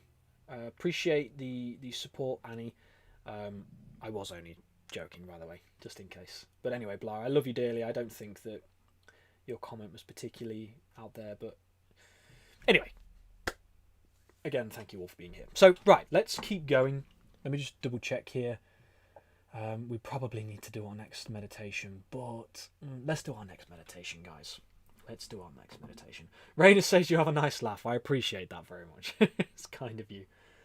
King Charles can't even put toothpaste on his brush. Well, no. Well, look, yes, I have heard those things. Like I say, I like to try to keep it respectful, even if challenging King Charles to a joust was maybe not respectful. I don't know. But anyway, it is what it is. So, right, okay. So let's do our next meditation. Blah, by the way, if anything had upset you, I wasn't sure what the comment that you made. If anything upset you, I send you my love. If you're still here, only a joke. It's all about unity and oneness. Most of my friends are from that generation, in their 60s or above. Not an Aussie, I'm Latin American, but open to welcoming all. We're vibing. Andromeda, love it. Well, I appreciate you guys very much. What did Andromeda say? I might have missed it. Anyway, okay. Right. So we're going to go into our second meditation, which I'm certainly not double checking which one it was that I wrote down, which is going to be for health and completeness. I'm just going to have a quick drink of water. Take a nice deep breath in.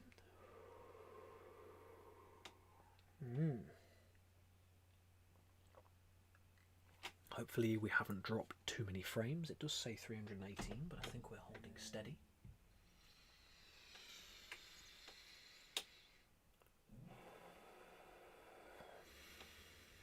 Okay. So this meditation is for health and completeness. I know that it's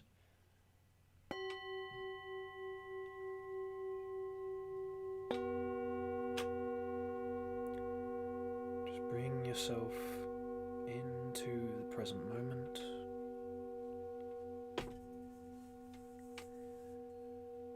Relax your mind. Center yourself into your heart.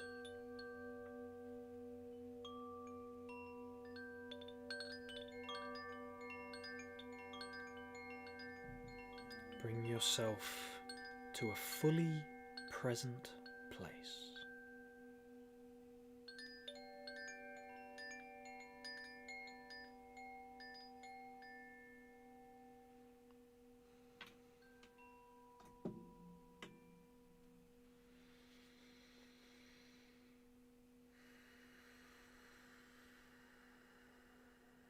I'd like you to take a nice deep breath in, and as you breathe out, just relax.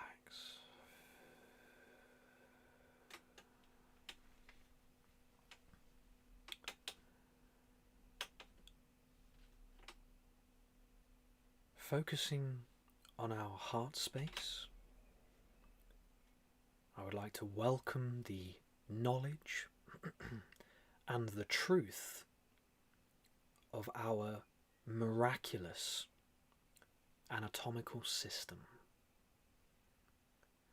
Our body, our brain and nervous system, our circulatory system, respiratory system, lymphatic system is a glorious, beautiful and wonderful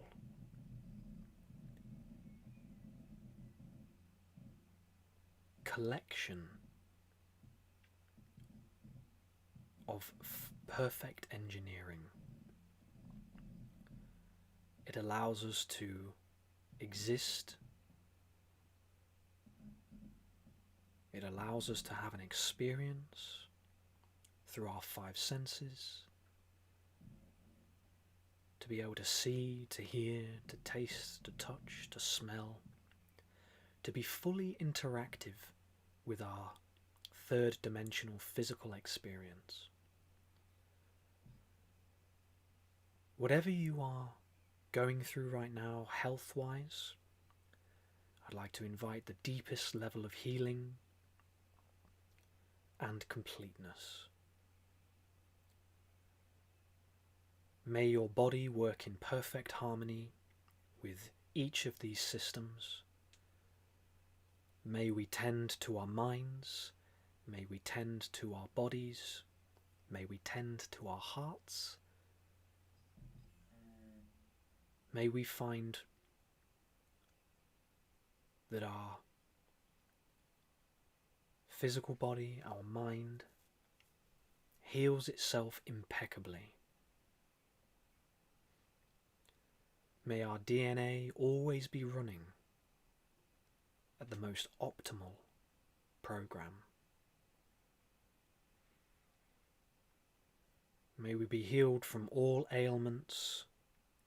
May we sleep and rest as though we're floating on the most beautiful and highest of clouds, being warmed by the sun getting a full and proper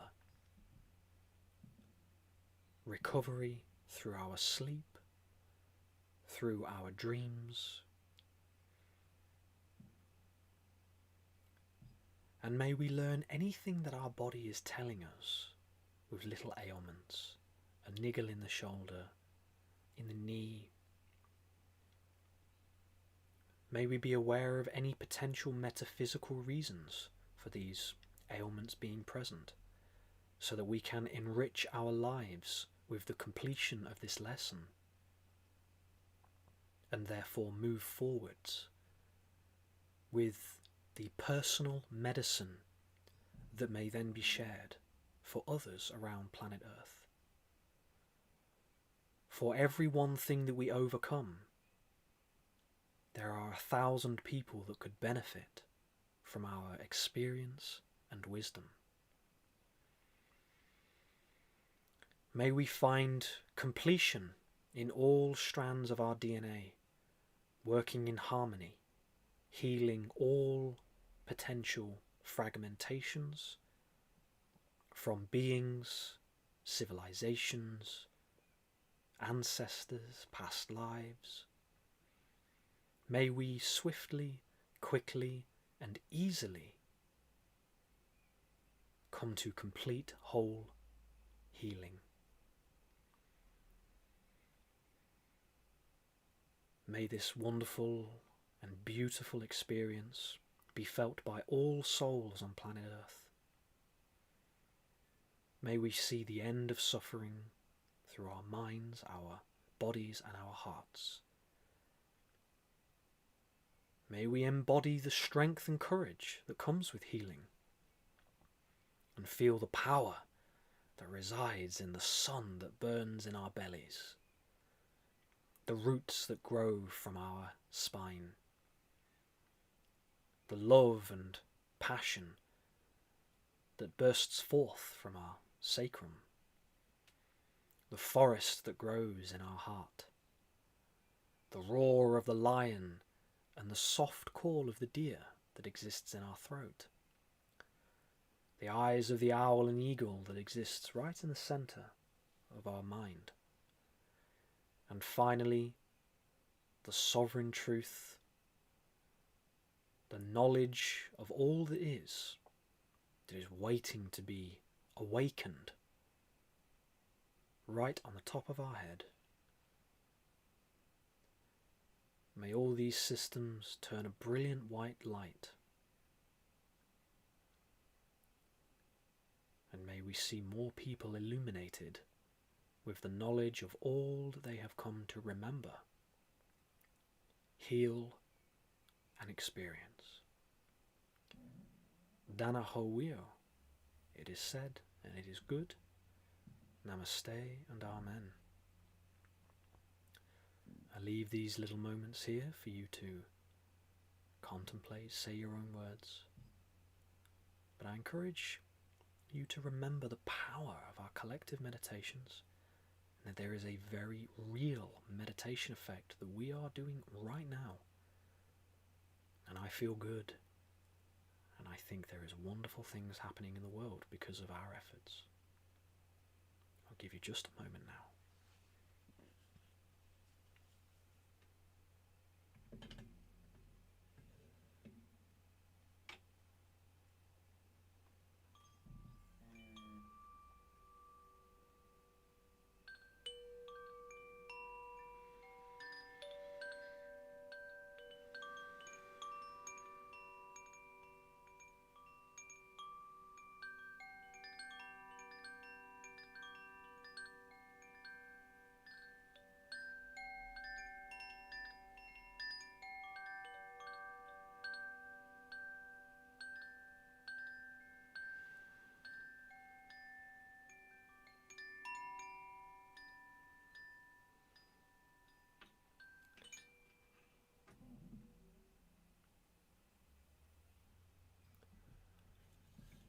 Alright guys, so when you're ready, feel free to bring yourself back.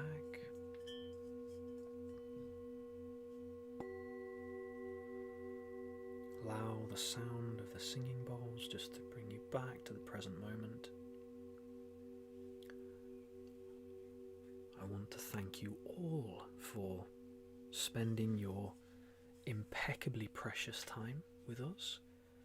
Your time has inconceivable value, and so for you to be present with us, for you to share this time with us, is a true honour. I'm very grateful. And if you'd like to share anything you're grateful for, anything that maybe came to you during that meditation, feel free to pop that in the comments. Again, that meditation was all about health and completeness, and I truly believe in everybody's ability to heal themselves at tremendous levels. Of course, I understand the power of medicines external to us. Herbal medicine, if I break my leg, it needs setting, so a little smidge of pharmaceutical medicine of support, just a smidge. I think mainly if I hurt myself and I can get it set back, fair enough. I think the rest of it's found in nature, which is why one of the really funny things with Dave Jack and Eric Tonomizer is they have the 7 Fs, and one of them is pharmaceuticals, spelt with an F. Which, okay, it's an ode to pharmaceuticals, but it's spelt with an F, so the idea is your herbs in your garden, your pharmaceuticals.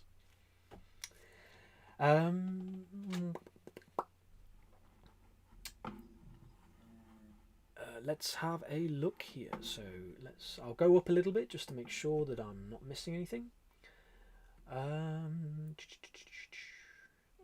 Blas, Deborah, our beautiful little bees keep us fed and happy. Bees rock. I love that. I'm very jealous. I'm absolutely over the moon. You've got bees. Very, very nice. Crystal Lee says, I admire you nonetheless, bless you. To Asana, I also admire Asana. Makes me want to do something with the acreage here. I need more like-minded people in my life. Would love to be able to turn this place into a food forest. I love that. Well, listen, we're going to be talking about that today. Should we get enough time, we will. I'm trying to make sure that happens. I have a lot of documents, and I'm relatively willing to share. These books here. So don't forget, guys, these to me, as well as the Permaculture Design Manual by Bill Mollison, these are Bibles of forest gardening. There's 2 of them. I have them both. Oh my goodness. Big books. That's forest gardening. Not including the forest gardening books from Robert Hart, not including the forest gardening books from Martin Crawford, not including the forest gardening books from Peter Whitman. I believe his name is Peter Whitman. Peter Whitman, I believe so. We're going to check that out in a second. Right here, 2 phenomenal books. If you want to know how to grow a forest garden, here you go. It's right in my hands. It's an investment, best investment I have ever made in my entire existence. This right here will heal the planet. End of story. So Dave Jack, I have tried to contact him a few times. Maybe one day he'll see this. My deepest love to you, my friend. The work you've done will single-handedly save humanity, as well as Bill Mollison and all the other beautiful souls, Robert Hart, Martin Crawford, Lucas Davey, for growing his beautiful forest garden for 17 years. And he grew that forest garden, even though he was being a father, working as hard as he possibly could, and he still did it in one of the most challenging locations you could. So Lucas Davey is also part of that.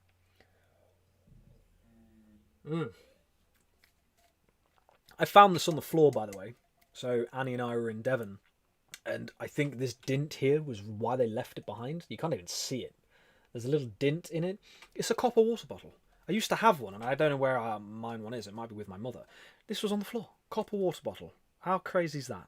I've been using it now for about a week and a bit. And we're on 111 views altogether, I think. Although I'm pretty sure that's wrong. But anyway, it says 111. Appreciate you guys very much. By the way, Alexandra is also doing wonderful things with her chickens and everything that she's doing over there. I know she's posting a few videos on Facebook. So Alexandra is a great person to go and check out with what she's sharing at the minute.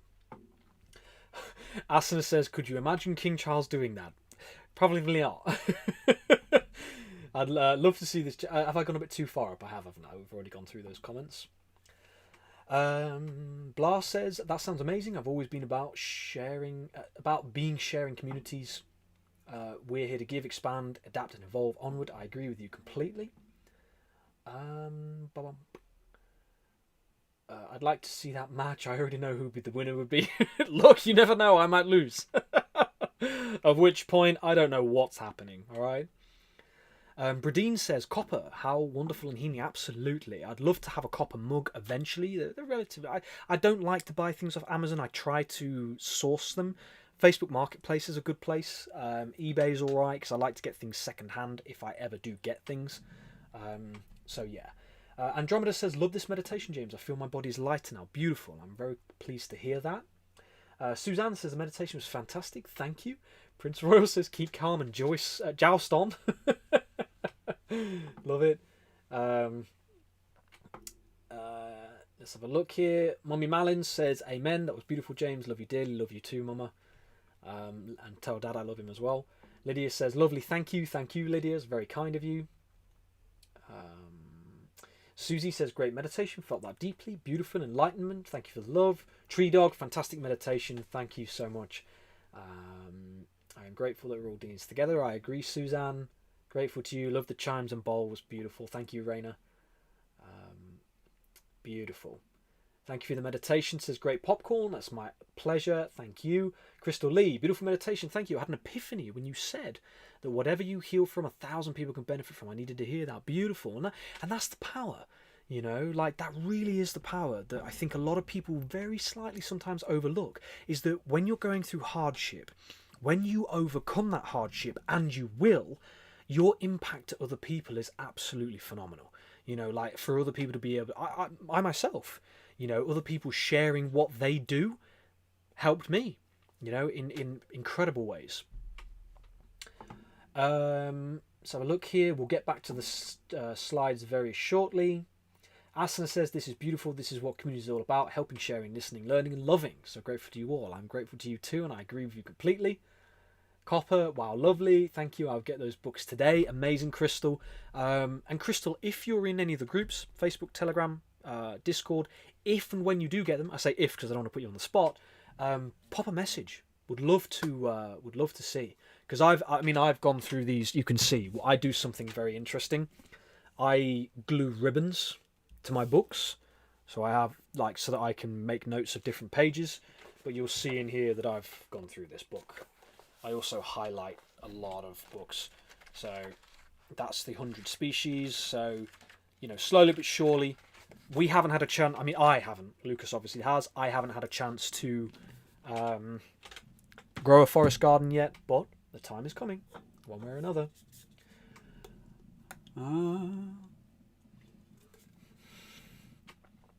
Blah says, James, amen. All love, not upset. Anything? No. See tone. Yeah, no worries, Blah. It was a bit of a. I'm not sure what happened, but only thing upsetting is our government. I love it what you're doing. Please keep it up. So, of course, and I appreciate you very much.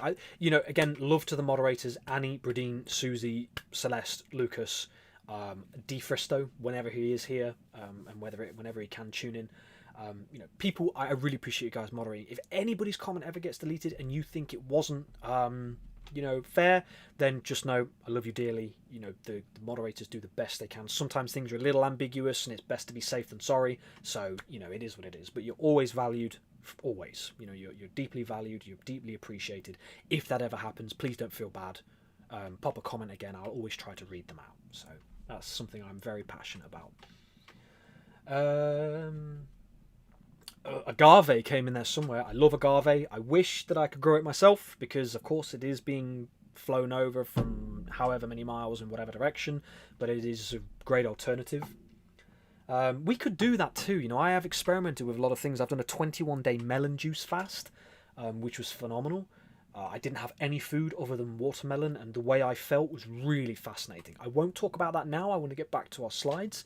But that's something we could talk about maybe, ideas of health and healing and what we could discuss. Because I know that things like that, again, helped me. So, it's that would make a pretty good live. And it's connected to forest gardens because eventually we'll all have our own forest gardens and we'll be able to grow what we need, etc., etc. So it's a good idea.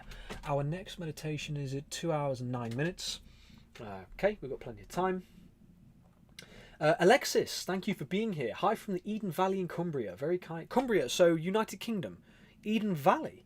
eBay has some nice engraved copper cups from India. Beautiful. Yeah, I did have a look briefly on eBay, I think, but at the minute I can't invest in any at the minute. But I certainly do. I think having a drink out of a copper cup is pretty damn cool. And Prince Royal says, as long as the copper doesn't turn green, you're good. Yeah. If I'm not mistaken, lemon, salt, don't quote me there, or citric acid is a good way to clear any green reaction. I don't actually know what the reaction is, but it's a good way to clear it.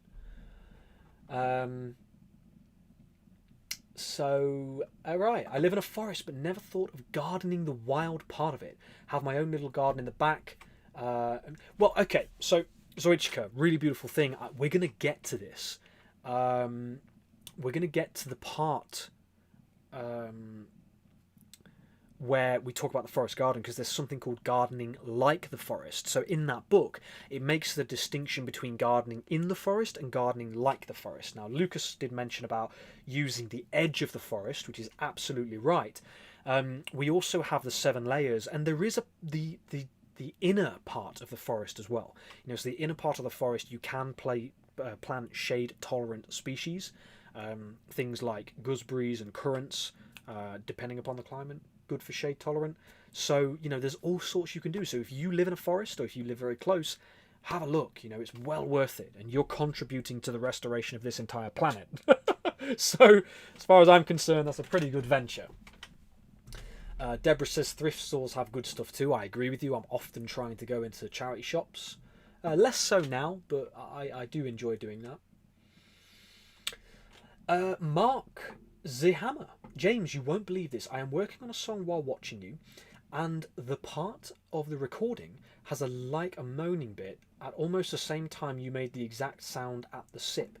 I had to run it back to make sure I heard it right. It's really interesting. Well, maybe you can splice that sip in there and pop it in. But that's really cool. It'd be interesting to know what song you're working on, my friend. Really beautiful creative work there. Thank you for sharing. Crystal says, regarding what you said before about how we can help 1,000 people with their experiences, this reminds me of something I read about the journey of the wounded healer, a spiritual path we chose before we came here. Now, isn't that a beautiful thing to share? Because a lot of people go through very difficult things in life, and they often question why. Why me? Why am I suffering? Why have I got physical ailments? And I really want to share this story, but I want to carry on with our slides. I'll briefly go into it, but I can expand more later.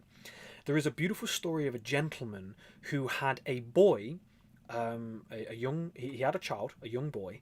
If I could only remember the name, I apologise, but I can't. Anyway, there was a gentleman who had a child, and him and his wife, the child, they come to believe, or they thought that the child had learning difficulties or was challenged. And so what happened was they couldn't understand why the child wasn't speaking, why they were kind of developing a little bit slower than other children. And long story short, although it is a beautiful story to tell outright, this child, they were playing music on the gramophone, so it's quite an old story. They were playing music on the gramophone, and the child went up to the table and placed their teeth on the table. So, just like that, yeah? They placed their teeth on the table, and they looked, and they couldn't understand why the child was doing it. Well, it turns out that the child was deaf, and the child was able to hear the music through bone conduction into the, whatever it's called, the ear canal. Is it the ear canal? Right? So bone conduction allowed the vibrations to go into the brain. He could hear the music. Through that story, and as that story progresses, because the father never imposed the idea of limitation onto the child, he said that what you have is a gift. It is not an ailment. You are not handicapped. You are not broken. You don't have something wrong with you. It is a gift. You just have to find out how to use it. This gentleman ended up going on to work upon certain sciences and medical breakthroughs that allowed people to have hearing aids that were connected into their bones. It's bone conductor hearing aids. I don't know what the medical term for that is. But he then went on to help these hearing aid charities, and he helped tens of thousands, if not hundreds of thousands, of people who were born deaf. So what was supposedly a great ailment to be born without the ability to hear ended up turning out to be this tremendous gift of healing, nurturing and support for tens of thousands of people. So if you have pain, you're suffering, you've suffered since you were young, you have the greatest potential to help people on our planet, and that's as far as I'm concerned, that's the truth. So who was it who shared that? The Wounded Healer. Apologies guys, I've missed that comment, sorry. I can't remember where that comment came in. Crystal Lee. So, agree with you completely. Right, guys. Let's get back to our Epic of Gilgamesh. That's the same slide, so I need to delete that. Okay, sorry, guys.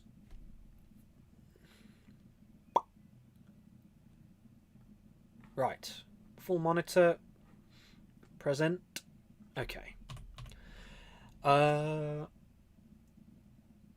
staple food of the Mesopotamians was barley, but over a period of 700 years of continuous growth of barley on irrigated land, the land became exhausted and had such high levels of salt carried in by the irrigation water that it would no longer grow crops. Because of the rapid destruction of the forests, wood had become such a precious commodity that it was equal in value to some gem and mineral ores. Now, isn't this curious? Suzanne, no worries, send you all my love. See you very soon. Divine Healing, good day, welcome. Thank you so much for being here, wherever you're tuning in from. Very kind of you to be present with us. All my love. Isn't it interesting that when a resource becomes scarce, the value assigned to it starts to shift?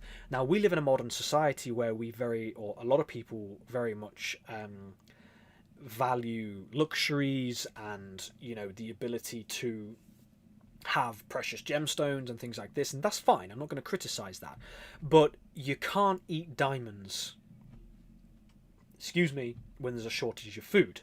You can't eat gold bullions when there's a shortage of food. You can't feed your children rubies and sapphires when you don't have the pristine origins. So again, the premise of this very valuable knowledge of not decimating our soils is really important. Alexis says, I've joined this group just at the right time. I'm currently making a food garden woodland area at the back of my farmhouse. Half done the veg beds at the front. Incredible. Well, stick around, because we're going to talk about the principles of the forest garden, hopefully, if I can stay on track. We're going to talk about the principles of the forest garden, and I would love to discuss that with you. Although I have a feeling we've got a lot to get through, so I might chop and change, and we might come back to this next week, but let's try to get through it. So, neighbouring countries were conquered for their wood supplies, as well as to get fertile land to grow barley. So you recognise here that the desolation of the forest gardens meant that they then had to go out and conquer other neighbouring countries and civilisations in order to get their wood and grow, So when we deforest, when we destroy our forests, we have no choice but to then go and attack neighbouring people because of the scarcity, and the lack. Vast areas of timberland along the Euphrates and the Tigris rivers were cut bare. I might have pronounced that wrong. Forgive me. I still, Lucas knows this knowledge well. I'm getting into this. So, increasing the siltation of their irrigation canals and cropland and further decreasing downwind rainfall. I feel like I might have not edited that, but anyway.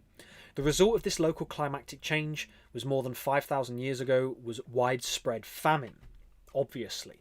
So again, we have this knowledge that when we deforest, when we're not in alignment with forest gardens, which can provide us with everything the human body, brain, heart, nervous system could ever need, is in the forest garden. When we're not living by those principles, right, the ethical principles of everybody being able to be nurtured and supported by the forest garden, we have the downfall of civilizations. And if we go back to the parable of the Garden of Eden, it's very obvious to me that humanity's journey, right, David talked about the hero's journey, humanity's journey is a journey back to the great global garden, okay, hands down.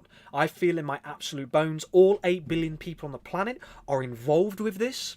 And this, what we're talking about right here, cochlear implants. Deborah, wonderful. Appreciate you very much. Thank you for sharing that. That's exactly what they are. Cochlear implants. Thank you. We are talking about the greatest task and journey that humanity could ever know. And it is the restoration of the great global garden. And Lucas and I have discussed this idea of gardens. We kind of like the idea of garden, or we put this forward because the idea of garden removes imaginary boundaries, right? You still have your little boundaries of your berry bushes to mark out your 2.5 acres, but your garden is connected to the next garden and the next garden and the next garden and the next garden. It's all one, all right? It is all one. It is all unified by ecological principles, right? There's no boundaries. The hedgehog can get through the bush. The butterflies can fly over the hedgerow. There's nothing that's decimating the lands like agriculture currently does. Euphrates. Thank you, Tracy. I love you guys very much because you always help to educate me on my pronunciation. As in, I asked for that. I didn't want to. Of course, I asked for that, which I appreciate. I appreciate you educating me on that. Thank you. Tigris. So Euphrates and Tigris. Thank you, Tracy. I appreciate that very much. And by the way, welcome. I don't know if I've seen your comment yet. Thank you for coming and tuning in. Euphrates and Tigris. Euphrates and Tigris. Thank you. I appreciate that very much. The collapse of the last Mesopotamian empire happened around 4,000 years ago. I will say allegedly. I say that allegedly because, I like to do that. Was I around 4,000 years ago? Was this gentleman? Can we prove it with carbon dating? Can we prove it with historical accounts? And yeah, probably 4,000 years ago. And the records they left behind show that only at the very end of the empire did they realise how they had destroyed their precious source of food and fuel by razing their forests and despoiling the rest of their environment, right? So they learned this at the very end, and I think we're going to find out when we're talking about the next set of civilizations that I don't think they got the hint, okay? But although things looked good at the time, they didn't realise it wasn't sustainable. It only worked as long as they had other people's land to conquer, right? There's a lack of harmony, there is a division, a separation, there is a we have to go and take from everybody else. Lucas says, a global mosaic of interconnected gardens creating a priceless network of wildlife corridors across continents. Mwah! Chef's kiss. Absolutely beautiful. Send that to me, brother. We need to put that somewhere. Absolutely love it. Divine Healing. Golden Valley, Arizona. Thank you so much for being here. Appreciate you very much. Alexa says there are 23 acres of common land in this village. Absolutely no need for anybody to go hungry. And I'll be out there with a rotavator. Love it. Beautiful. Okay. Appreciate you guys very much. I know I've moved away from the comments slightly. I want to, deliver this information so we can really ponder upon this. Although things looked good at the time, they didn't realise it wasn't sustainable. It only worked as long as they had other people's lands to conquer. Once they ran out of neighbours, their decline was sudden and devastating, just like a Ponzi scheme. That's obviously Tom Hartman's words. I can't say right now I can think about why that's connected to a Ponzi scheme in the sense that, yeah, okay, blah, blah, blah. But, yeah, interesting. The collapse of the Mesopotamian Empire paved the way for the rise of Greece as a worldwide empire in the last Bronze Age. But again, the problem with worldwide, when this empires conquer lands, is because they're doing that because, again, they have to go, in the Matrix films, Smith does call humanity a virus, and as much as it's a really horrendous way to call humanity, the philosophy, the way a civilization like this works is really a virus. It consumes and keeps consuming because it cannot sustain itself. It has to live off of a host, which is other people's land and civilizations. So we just have to understand that there is a lesson here that is hidden within our ancient ideologies. Okay? Between 2000 BC and 1500 BC, the Greeks adopted widespread agricultural practices similar to the Mesopotamian system. Guess what happened there? By the 13th century BC, this increased food supply causing the Greeks to begin clearing huge tracts of their forest to provide living space, fuel and cropland for their ever-growing population. They also used tens of thousands of acres of forest wood to feed the bronze furnaces which they were famous. So again, advancement of civilization leads to deforestation, and you can bet what ends up happening is that we end up having this very broken societal model which does not support the people. So, did any other civilizations fall in a similar way? That is the question I'd like to ask, and the one I hope that we're going to now cover. Because we have the Sumerian civilization. I am aware that we're close to our next meditation. So the fall of Sumeria is proposed to be between 2900 and 1750 BC. One of the reasons was environmental and climate catastrophe through soil salinization, which is the salt, the salt being too present in soils, which kills a lot of crops. Prince Royal says Agent Smith called humanity a virus, yet he then went as far as to become a virus himself. Absolutely, I agree with you completely. So my example might have been a little bit obscure, because you are right, humanity is not a virus. The whole point is when we are living the way that humanity, I believe, should live, in harmony with each other, in harmony with the land, we are a benefit. We are of a tremendous benefit to the land, to the people, and to each other. Which is the same thing, but you know what I mean.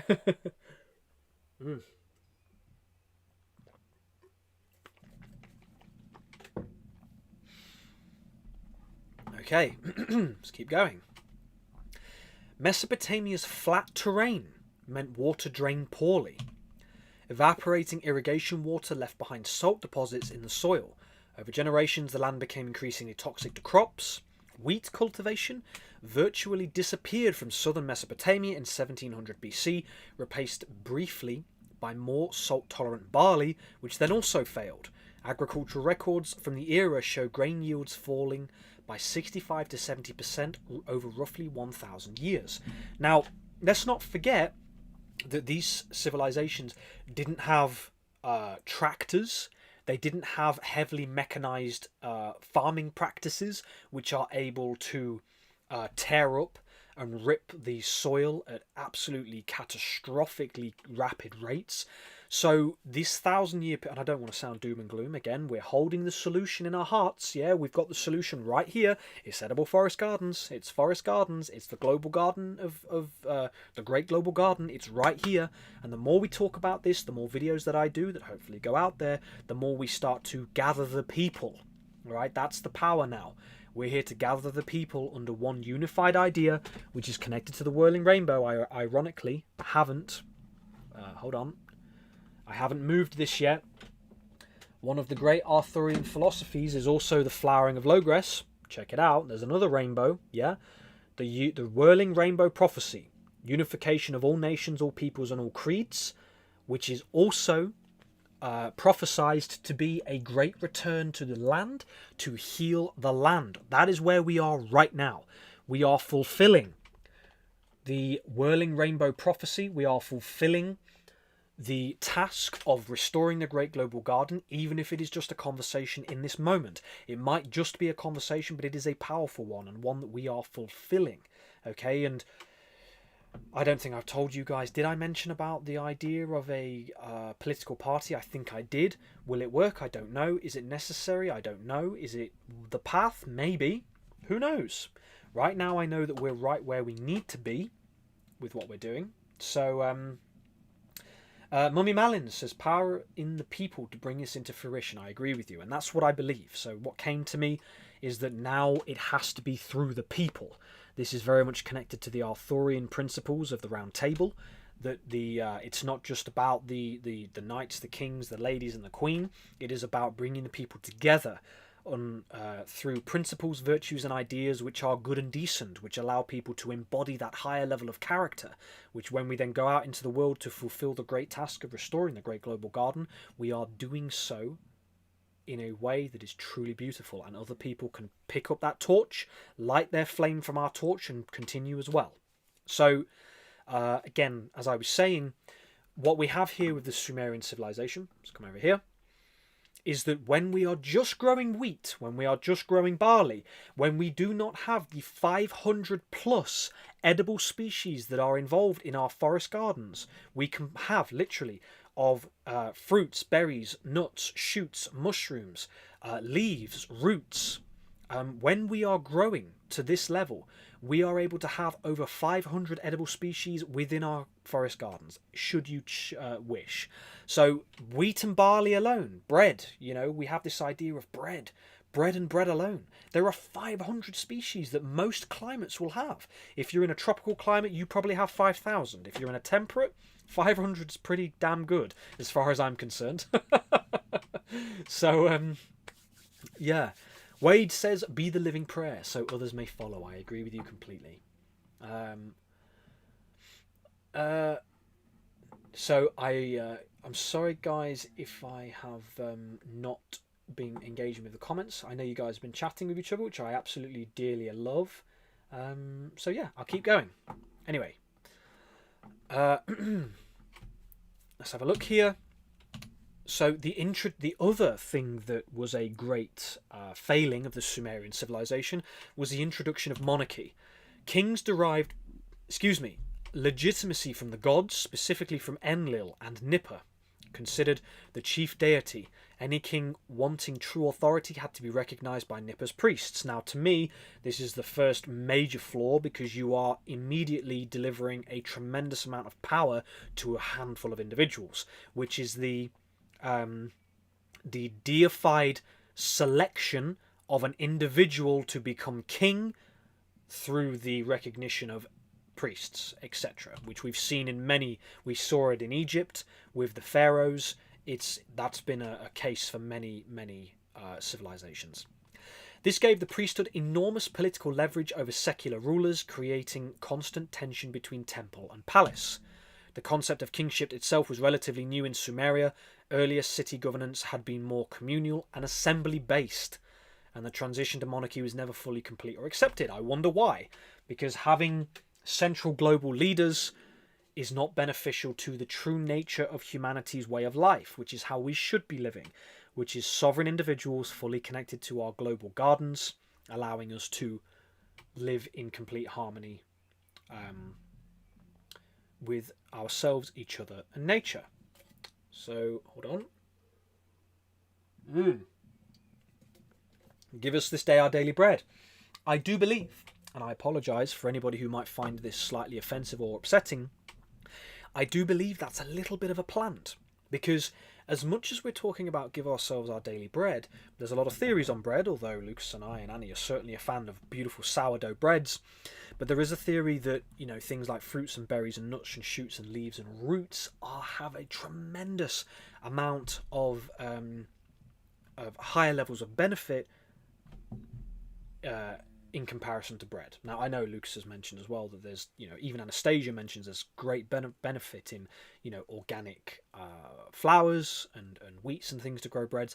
But I do still think that there's something about that, as much as I eat bread myself, which is when I've done 21-day juice fasts, the way I feel, hands down, it's different. It's highly, highly different. So, okay. Right, guys.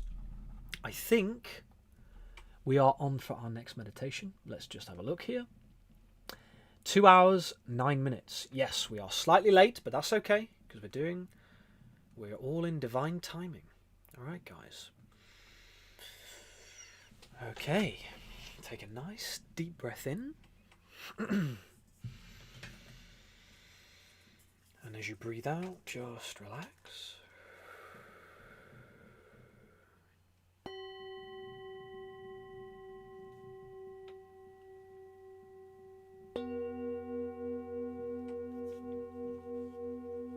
Bring yourself into the present moment.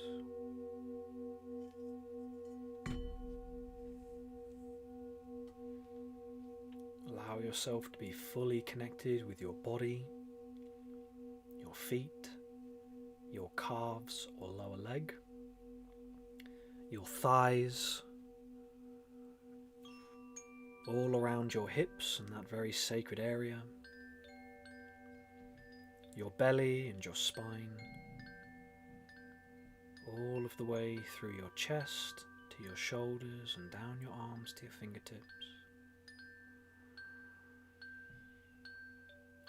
Just allow yourself to relax and be present.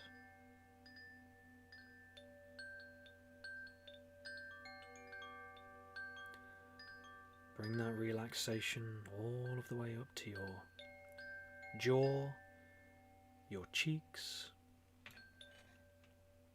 your nose, your eyes, your forehead, and all around your head.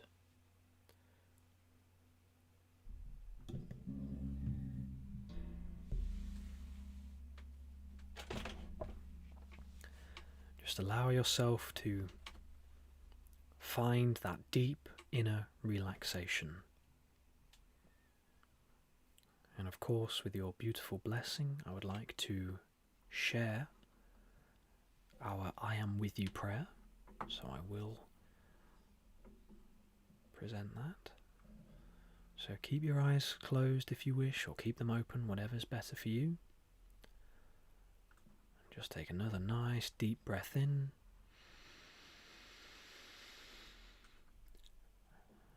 And as you breathe out, just relax.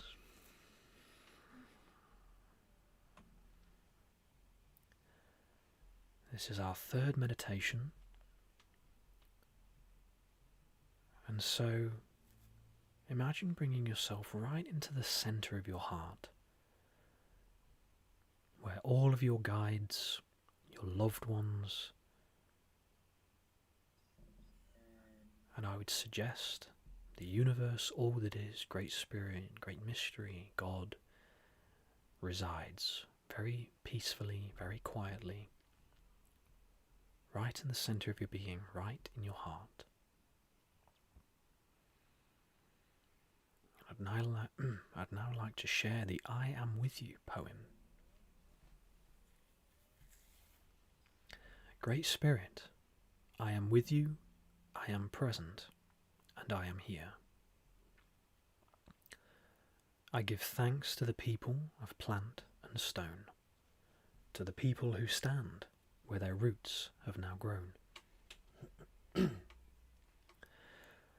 I give thanks to those who crawl and who creep, to those with fins who swim in the deep. I give thanks to Great Eagle and those with wings, whose wisdom and truth Father Sky brings. I give thanks to the chiefs of fire and air, of water and Mother Earth, whose healing I bear. Grandfather Sun and Grandmother Moon, you are the light and I am the tune. Medicine walks reveal what you give. The language of love is the reason I live. Whirling rainbow brings a promise of peace, uniting all nations, all peoples, and all creeds. From our hearts to our roots to our crowns above, may we learn all of our lessons and be open to love. I give thanks to the directions on the sacred wheel, whose guidance speaks on the winds that heal. I stand for all that is right and true, so that your loving light may shine on through. The presence of Christ, or light, resides in my heart. May I forgive all those who miss their mark, as well as myself when I stumble and fall, and fail to uphold the highest of all. I walk this path in service to others, for nature, children, my sisters and brothers. My mind is quiet, and my heart revealed. The earth is restored, and your children are healed. Danaho Wio, Great Spirit, it is said, and it is good. Namaste, and Amen. I offer this moment to you now for a little moment of contemplation to remind yourself of the power of the meditation effect that we are creating right now. Our beautiful planet restored. So spend a little moment, take a nice deep breath in, and come back when you're ready.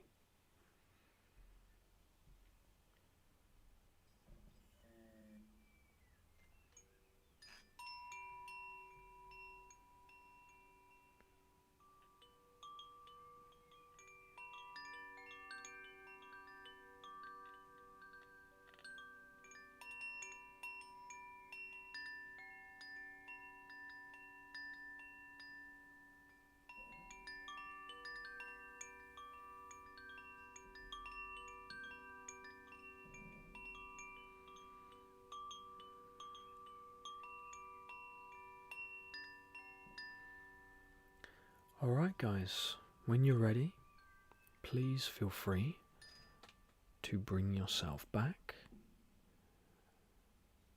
That's our third meditation completed. And as I say, with your permission, please feel free to share one thing that you're grateful for. And maybe something that came to you during that little meditation.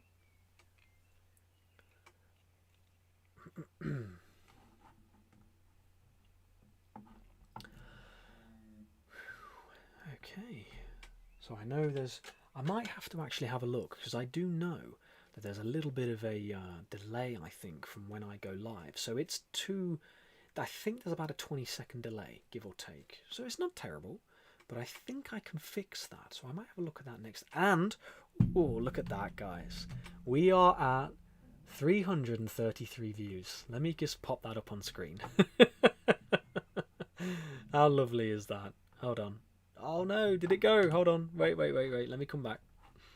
333 views on our live stream. Isn't that lovely? Thank you so much, David. Beautiful soul. Let's get that up real quick. There we go. Full monitor. There you go, guys. 78 concurrent viewers. 333 views. Isn't that lovely? In the beautiful words of our dear David. Isn't that nice? So Prince Royal says, beautiful poem, James. Thank you, Prince. That's very, very kind of you. Patty Sklodowski. Sorry, Patty. I just had to make sure I pronounced that. I did remember you said I pronounced it right, so thank you. Very kind of you. Patty Sklodowski. Beautiful. I am grateful for my family. Thank you, James. Wonderful. Thank you for sharing that. I agree with you completely. Mark says 333, a sign from David. Mummy Malins with the hearts and the surprised faces. Asana says, I love how it always brings me back to the light. Beautiful. Crystal Lee says, yes, 333, absolutely. Thank you, David. Yes, thank you, dear David. Very, very kind of you, brother. And we are at 222 and 33 just then on the timing on my end, because I'm a little bit further ahead than you guys. So yeah, very interesting. Right. And 21:22 where I am, here in the UK. Right, guys, so I do, now part of me, I think it's very important to go through, so I might sort of readjust how we do today's live. So I think I'd like to go to the forest gardens next, but so what I want to do is I want to go into there's a few more civilizations I wanted to go through, but we might do a part 2. So you know how we're doing part 1s and part 2s, so we might do a part 2 of this live. So, and I'm okay with that. Hopefully you guys are okay with that. So what I'd like to do now is go into forest gardening so that we can really start to explore. Right, James, you're talking about forest gardening, but let's go into this a bit deeper. So let's just go forest gardening, present, full monitor. Let's have a look here. Zoichka says, may I forgive those that missed their mark, is great. Thank you, Zoichka. I appreciate that. Again, it's connected to that idea of sin. So Neville Goddard says that sin is actually to miss the mark. So I think it's a much softer, much more lovely way to put it. Divine healing with the love hearts. I appreciate you very much. Bradeen says, I am grateful that on a Sunday a month ago I'm wondering who I would meditate with, and James Malins popped up. Bless you, Bradeen. That's very kind of you. Grateful that you're here. Patty says, also grateful to be here with everyone and for James pronouncing my long last name perfectly. Very kind of you. I'm grateful that I got it. Here in Wales, our F's are V's as well. So it's very interesting how the W's and the F's are V's. So yeah, very cool. All right, guys. So now we're going to explore a little bit of forest gardening. So Lily, if you're still here, I know that you were very interested in this. So perhaps you'd like to let me know. If not, I'll try to message you, let you know that we actually got into this content. So what is forest gardening? So what is a forest garden? Well, it is a perennial polyculture of multi-purpose plants. Perennial means that most plants regrow every year without replanting, hence the eventual growth. So between the years of 7 to 15 years beyond, you start to really get a lot of stability starting to form in your forest gardens. A polyculture is many species growing together, and multi-purpose simply means that each plant contributes to the success of the whole by fulfilling many functions. Now, a lot of you who are aware of permaculture will know that that's very similar. So these forest gardening books and the permaculture books, they are hand in hand, they are brother and sister, they go together perfectly. The point of the forest gardening books is they're focusing primarily on the principles of the forest, which, if you want anything to be permanent in your gardens, you have to be bringing in the principles and the ideologies of the forest garden, because again, it's our divine it's the divine blueprint. It is a way of people using horticulture and growing as a way to support you so that eventually you do less and less work. So the idea is that there are some people with forest gardens who claim that they do 2 days of work a week. Okay, some people claim to do less. So the more established your forest garden, the less work you're doing, and we'll try to give some examples of that soon. Edible forest gardening is the art and science of putting plants together in a woodland-like pattern that forge mutually beneficial relationships, creating a garden ecosystem that is more than the sum of its parts. So the idea, one of the beautiful things I love about this, is the idea that the monarch butterfly can fly from France to the UK to support. Suzanne, welcome back. Thank you for being here. Very, very kind of you. Very grateful to have you back. The monarch butterfly can fly from France to the UK. Hold on.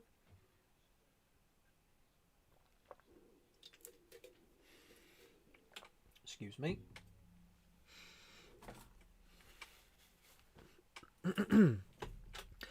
And if you have a problem, like say thistle, in your field as you're developing your forest garden, the people from the Nep estate had it where the monarch butterfly literally was laying eggs and bringing up caterpillars on these thistle plants, and they were eating the thistle plants, but the thistle plants alone. So that means that they were literally able to deal with the situation that they had. So again, this right here, what we're talking about here, is the Garden of Eden. You know, this is the Garden of Eden right here. So most temperate forests consist of 7 layers of plants, whilst some successionally advanced tropical forests may feature up to 13 layers. So again, if you're in the tropics, you're going to have a bit of an easier time planting a lot more species, but even in temperate climates, you can have a really powerful variety of species. So we have the upper canopy, and I wanted to use this image over here as an example. So you've got the upper canopy here, the lower canopy or the sub canopy. You can see that there are certain trees growing here. You can this is where the lower canopy or the sub canopy is. You know, your apple trees, your pear trees, etc. You have vines and climbers. So runner beans can often go up tree trunks, as well as squash plants, you know, pumpkins, etc. You've then got the shrubs in the understory. Now, it's a bit less visible here, but over there on the corner, you've got the shrubs in the understory bushes, like black currants, red currants, etc. You've got the herbaceous perennials and annuals, like mint, you know, wood sorrel, all of these different kind of herbs. There's hundreds to choose from, and they're the ones that often you'll find growing around the trees or within the grassy areas. You've got ground cover. like strawberries and certain creeping species. So strawberries will cover the ground. They will suppress other types of herbs and other types of species that you don't want to be growing. So this can be a really powerful way of doing things. And then you've got your roots and rhizospheres, so things like groundnuts. You've got other species of root as well, especially certain perennial roots that you can grow, which will then be within your forest garden. So you've got 7 layers. Now these layers, you've got layers that you've got in. So I'll come over here to the main camera. So you've got layers in space, which is what we've just talked about. You have layers in time, which is then again the successional principles. So that just means that from grass, from the very base level of grass through time, all of the way to the very top canopy. So oak trees, beech trees, sweet chestnuts, walnut trees. Okay, so you've got your grasses and your very low level herbs all of the way to the top canopy. So that's the layers through time. Then you've got the layers through space and time, which is the migration of birds. Okay, so you have this wonderful, complex, but yet simple set of principles that you can learn with. So there's really we have the beautiful encyclopedia, the encyclopedia of life in our forest gardens. So let's come back. Oops, sorry, Katie. Let me have a look what you said there. Katie, I can't seem to. That's what came to me during the meditation. Katie, I can't seem to see your comment, my dear. I'm sorry if I've missed that. I'm scrolling all of the way up. Would you be able to? Oh my goodness. I apologise if you've already shared.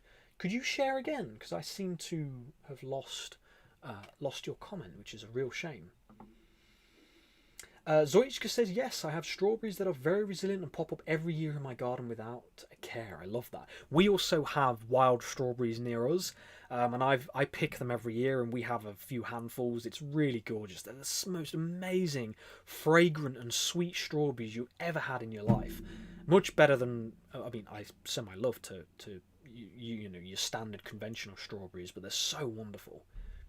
It may have been moderated out. Oh, bless you, Katie. Well, normally it would tell me if a comment had been deleted, so I don't think so.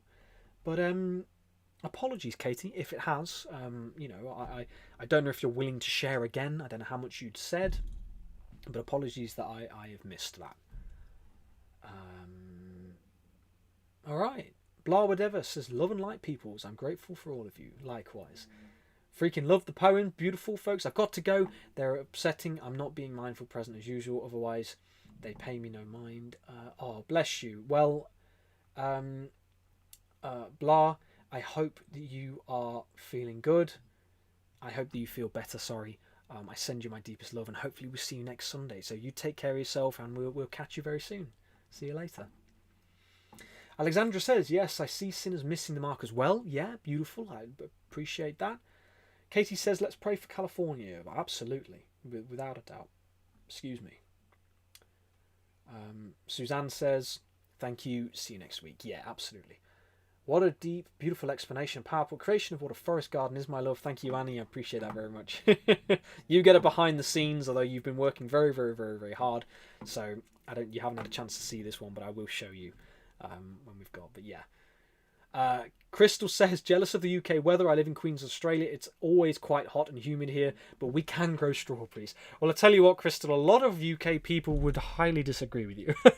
I love the UK weather. Rain, sun, wind, snow, hail. I think it's great. But that's the beauty, even where you are, I'm sure whatever zone you're in, so there are different zones, climate zones, which allows you to know what you can plant and what will grow, because you have so certain species do need frost hours, they need freezing hours so that they can grow and fruit, etc. So you've got to plant intelligently, but it's not as hard as you think, so not as difficult as you think. So here, this is from one of the Forest Garden books, the very first one, Vision and Theory. So this is one of Dave, full credit to Dave Jack and Eric Tonemizer. I believe it's Tonemizer, how you pronounce it. Tonsmere. Sorry, Eric. Tonsmere. I'm going to type it in the comments. Can somebody educate me on my silly sausage-ness? Let's have a look here. Smire.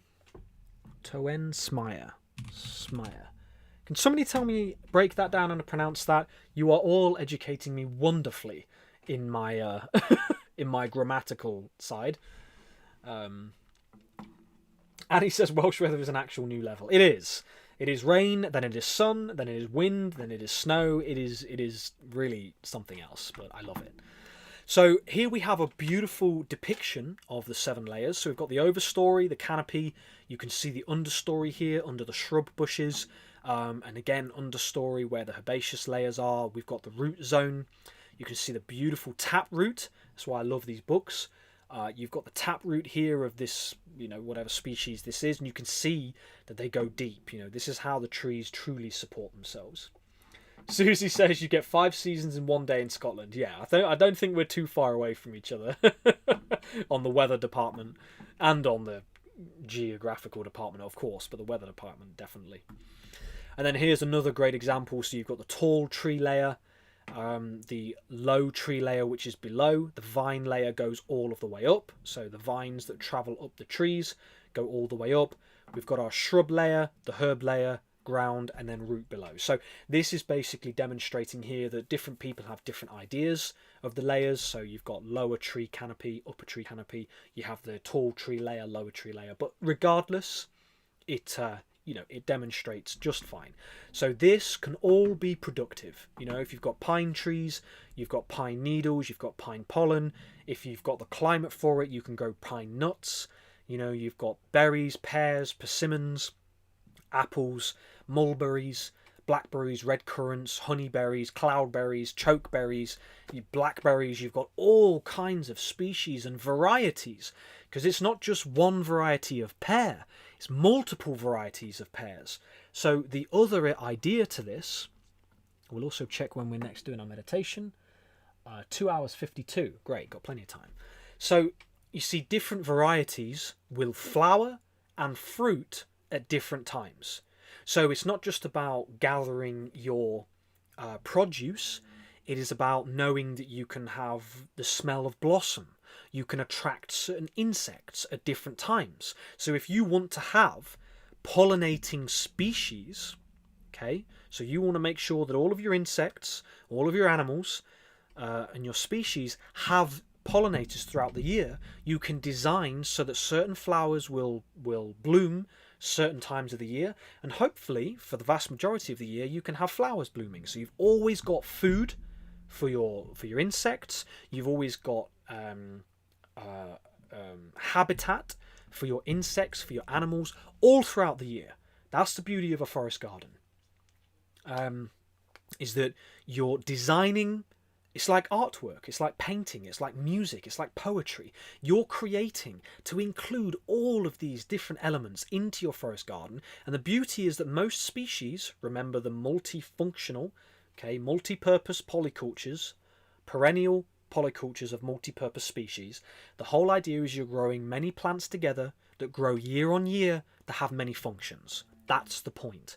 All right, that's the beauty. The forest garden eventually restores the full pristine ecosystem so that you can relax and sit back and eat berries from the bush to the side of you.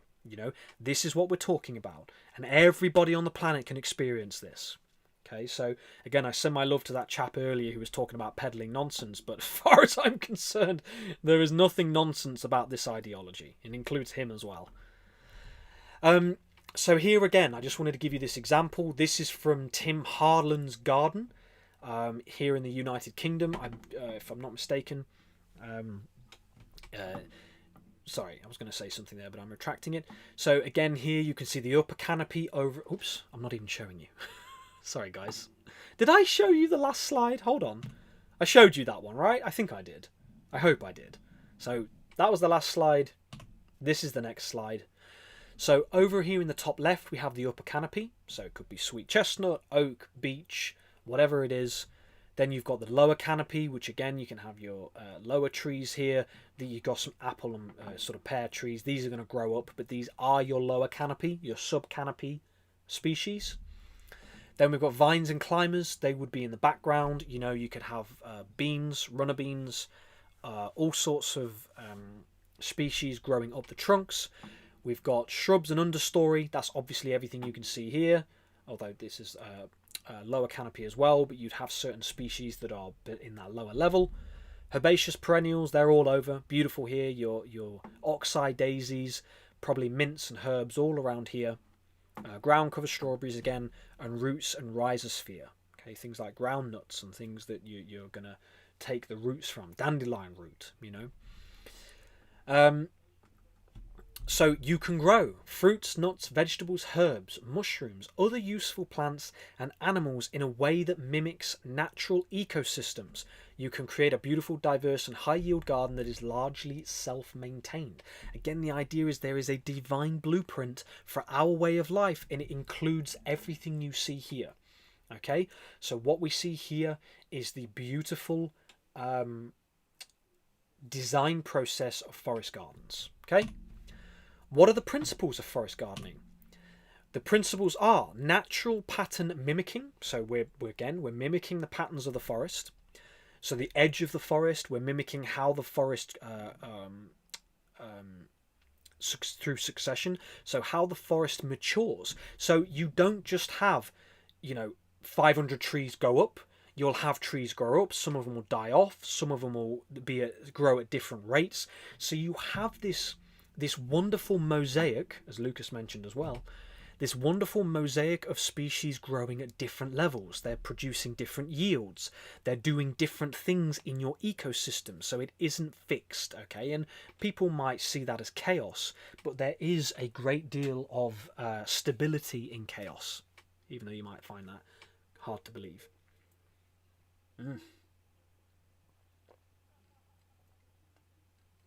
Asana says, here in the desert, I am experimenting with the underground gardening. So far it's working amazingly well. Yeah, very curious. Is that similar to polytunnels, where you dig a bit deeper and you grow a bit lower? Or would you care to explain that a little bit further, Asana? Be very interested to hear what you're doing there. And he says, Asana, yes, I've been wanting to purchase a little greenhouse to experiment for our garden. Absolutely. We do have a lot of hot weather here. I had to stay in for most of the day to try to get these slides done, but it's been hot. I did get to go out a little bit. Zoichka says, brings back memories of us saying slides in the chat. Yeah, absolutely. A Real Creation says, when I was in the desert, the only thing that I could get to work was grapes. Once we made a greenhouse, we could grow all kinds of stuff. Yeah, it's interesting. So in places like Jordan, and in Egypt and a lot of the places of Africa, they are doing certain things with swales and making it so they can start to grow a lot more vegetation. I do have to get those examples so that I can present them to you with facts, but I know they're doing a lot of amazing work out there. So, I still do believe that in vast areas of the planet, we can transform it. We can transform these areas into wonderful, lush and vibrant forest gardens. Patty says a lot of wildflowers too. Yeah, wildflowers are some of my favourite things, without a doubt. Asana says, yes, deeply in the earth with a top layer of glass around the ground level. Yeah, so that's really good because, you can keep things a lot cooler. You can grow even in different climates. So agree with you completely. Right, guys, let's keep going. So just remind myself, 2 hours 52. Great. Okay, that's when we'll do our next one. So what is the difference between gardening... Oops, you can't see it. There we go. What is the difference between gardening in the forest and gardening like the forest? Gardening like the forest is the principle of gardening at any scale and using mimicry in the space. So we're observing the forest garden, how it works, and we're using those principles in the forest garden. Where can you grow a forest garden? Anywhere, but it involves observing the hardiness zone so you know what plants that you can grow. And this image here is important because I want to talk to you about the passenger pigeon. So pigeons number so sorry, that's a bit of grammatical error there. Years ago, pigeons numbered in the billions, and before European colonisation. It's because I dictated this with my voice, so this has dictated it horrendously. I didn't get a chance to check this. So I'll tell you myself. So carrier pigeons used to number in the billions before European colonisations. They would darken the skies with their passing for hours or even days. When they stopped in a forest to roost, they would leave several inches of droppings. This created tremendous fertilisation of the soils. So again, we have nature's intelligence. Nature is working to make sure that everything is perfect, and now unfortunately there are not that many pigeons, and it doesn't work the same. I also that's it. Now I did want to go through some most recent crop circles, but I don't think we have time today. Maybe afterwards. But what I do want to do, I'm just going to come over here. We might be able to do that either afterwards or next week, but instead I'd like to go into the forest garden examples. I have a few of them for you. So just 52, so we've got 7 minutes before our next meditation. So let's go into some forest garden examples. For monitor, have a look at some comments here. Divine Healing says, we have 8 moringa trees and just finishing a greenhouse to plant everything else. Beautiful. Because moringa trees are, if I'm not mistaken, known as the tree of life. They are known as fantastic trees, and they're very, very healing. I used to have moringa powder a lot. It's supposed to be very good for sleep, if I'm not mistaken. So yeah, that's amazing to hear.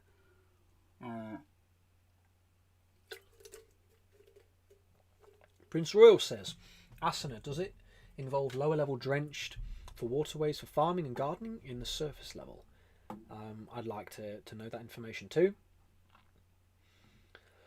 Whoopsie. Let's just come back here.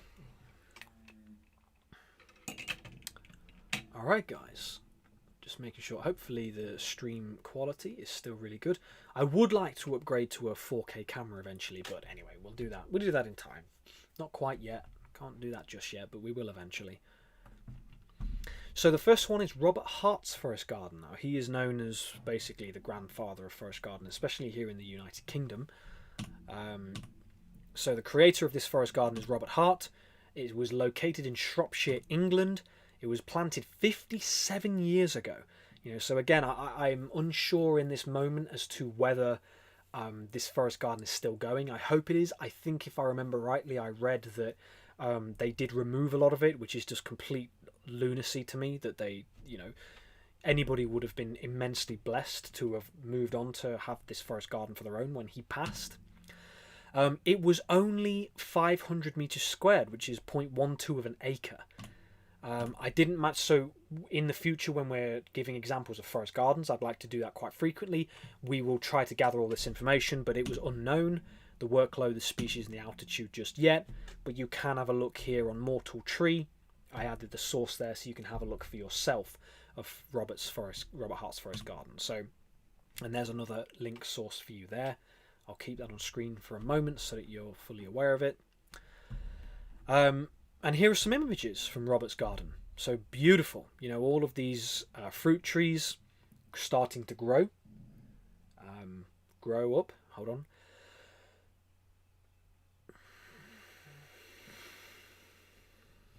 Okay. So there in the distance, if I'm not mistaken, I did take it from the website, is an example of where it's over here on the left-hand side where the forest garden was. These are some images of Robert's forest garden. So Dave, Jack and Eric Tonemizer did believe that it was planted a little bit too close together. But, again, they said as far as forest gardens go, this is really, really something. So again, you can see these different layers within the forest garden. And then next we have Martin Crawford's forest garden. Oh, that was quite a click of my hip.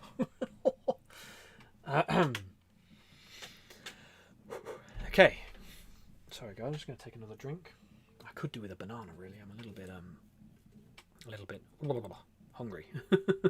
But we're nearly finished guys. We've only got 12 12:33, 45 minutes left. So we've got 45 minutes left. So again, guys, I want to thank you all for making it this far. Thank you for tuning in and being a part of what we're doing here.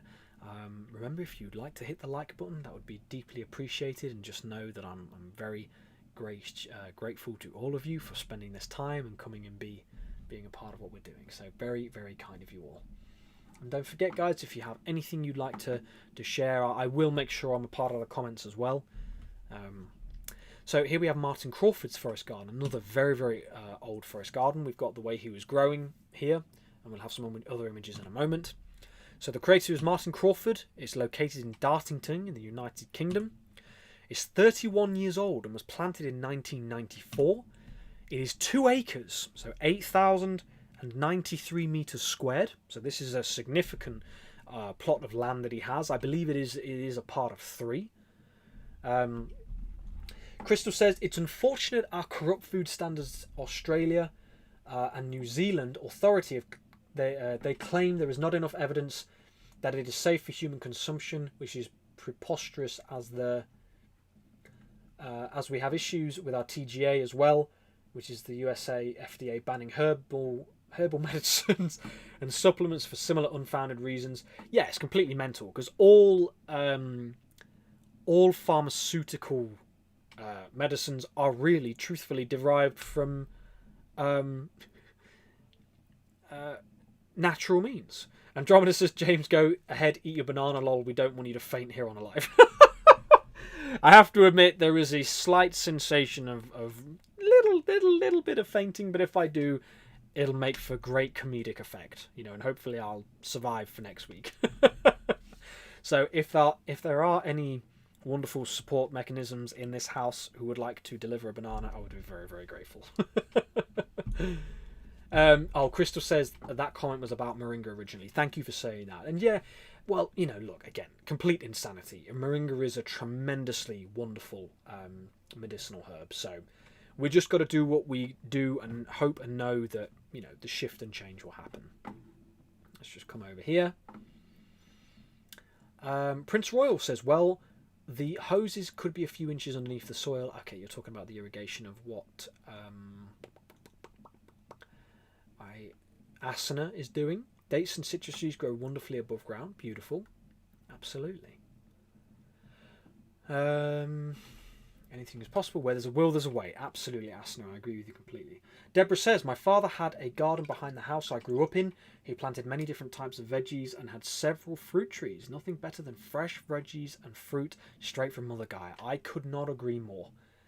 Absolutely. Prince Royal says, yes, James, you can take a break if you need to. David will have had a snack mid-show during a break. I could do with a little snack hint. Anybody listening? Anyone listening? No, I know whenever it comes forward, I know that Annie will, dear sweetheart, will bring me something. But it's okay. We've done well now. We're nearly at the 3-hour mark.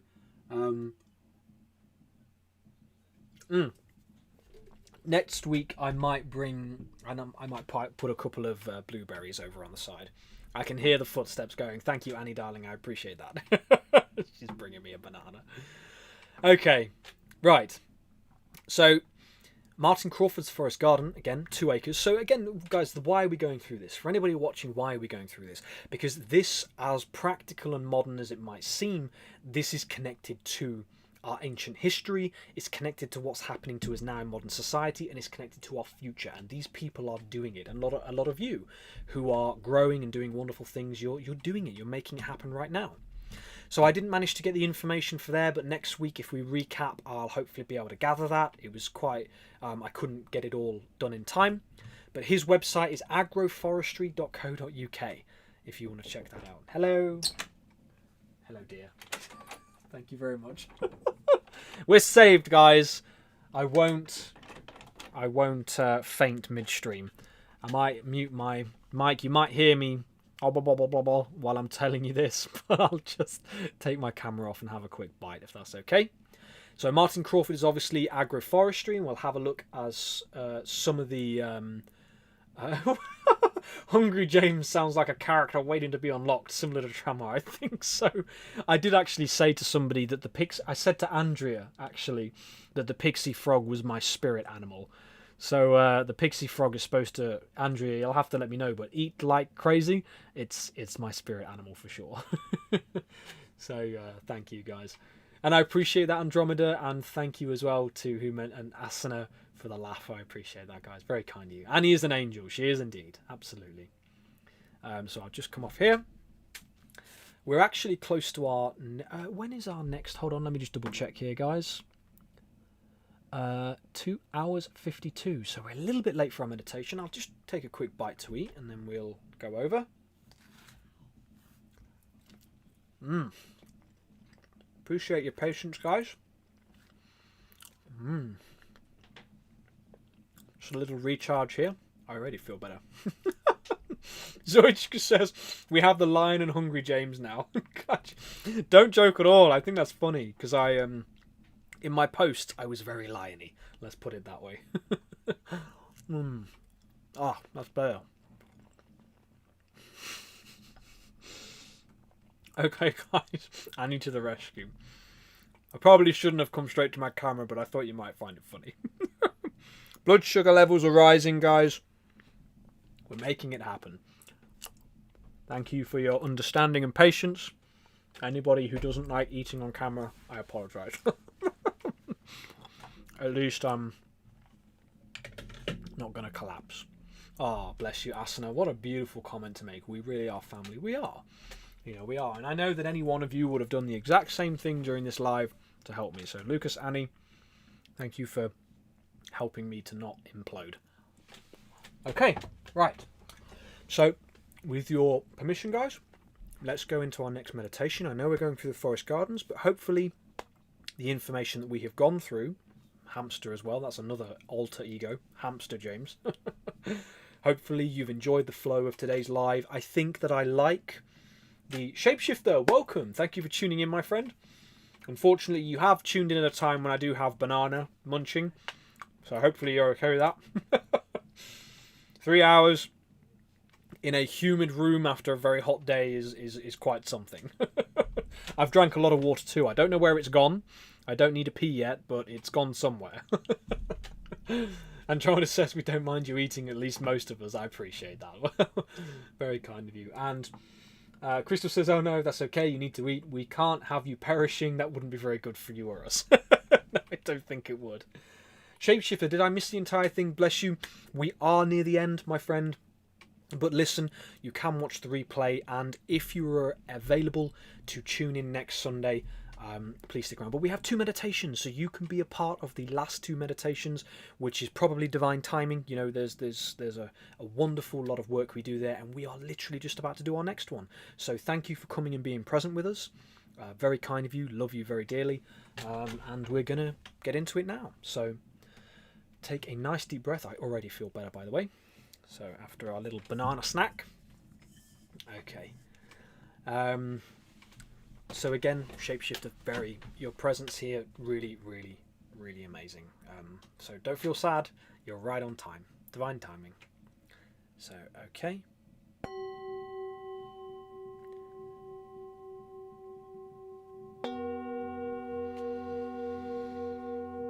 Everybody just relax.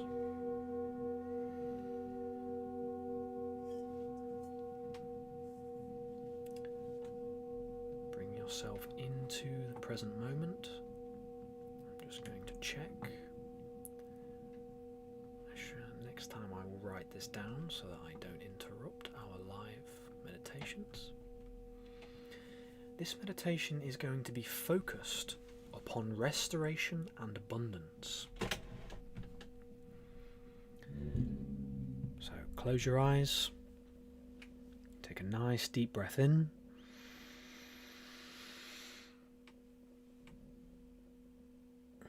And as you breathe out, just relax.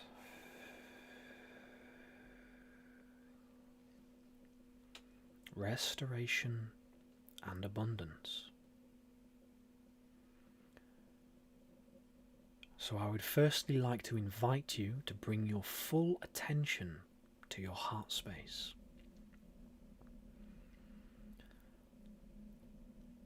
Feel your mind and heart unifying in the present moment. Unifying your masculine and feminine energies, bringing the brilliance of your mind and the wondrous love of your heart in unity. And then I'd like to invite you, no pressure, to radiate that love and that light, that beautiful white or golden light from your heart, all of the way out of your body, knowing that you're divinely protected, all of the way out of the room that you're sat in, or the location you're sat in.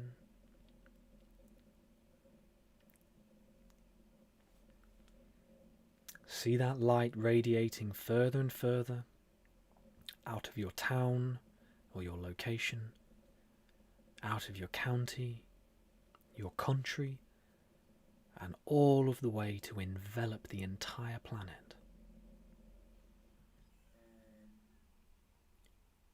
If you are participating, that is 75 of us that are enveloping the entire world in our unified, harmonious love. And I think that's just nice.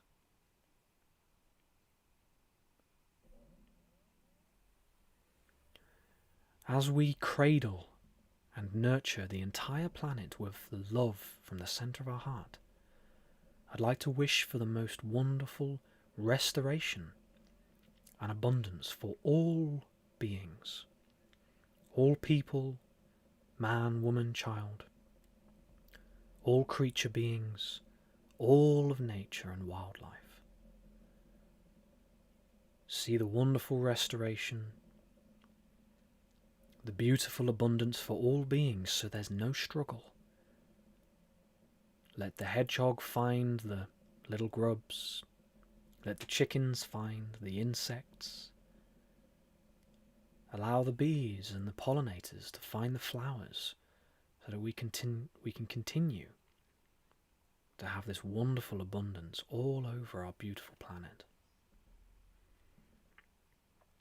May our oceans be free of plastics. May our rivers be free of rubbish or garbage. May our soils be restored with the myriad of life, the mycelial networks, the root systems of our trees and shrubs and bushes. May our children grow up trauma-free, with parents that live in their forest gardens who don't have to work to pay for their home and bills, where energy is free. May you step foot, as well as all people, out of your home, barefoot on the grass around your vegetable beds. The explosion of colour and scents and sights of birds and insects and animals. The beautiful vibrant greens. The blues, the purples, the yellows, the whites. The myriad of colours. May all people of all walks of life find love in their hearts, so that they may know how to live in this great global garden. May the angel of fire no longer guard this global garden. May all people, global leaders, corporations, have an awakening and an epiphany that this is the only planet we have, and that we must love and nurture and care for it like our mothers have nurtured and loved us, like our fathers have nurtured and loved us, or our grandmothers or grandfathers. And if you didn't have anybody, then how Great Spirit loves and nurtures you and us all. So I invite you to send one final beautiful golden white sphere of love from your heart out to the whole planet, so we may see that abundant healing and restoration. Dana ho wio. It is said, and it is good. Namaste and Amen. And so it is, my beautiful brothers and sisters. Take these next few moments for yourself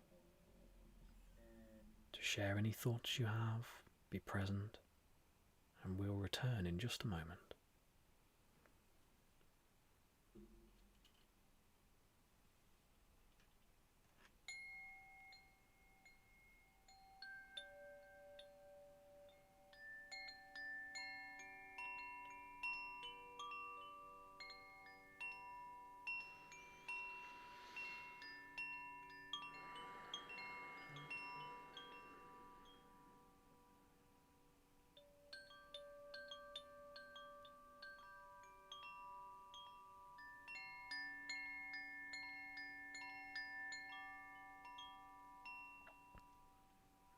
Okay, my wonderful family.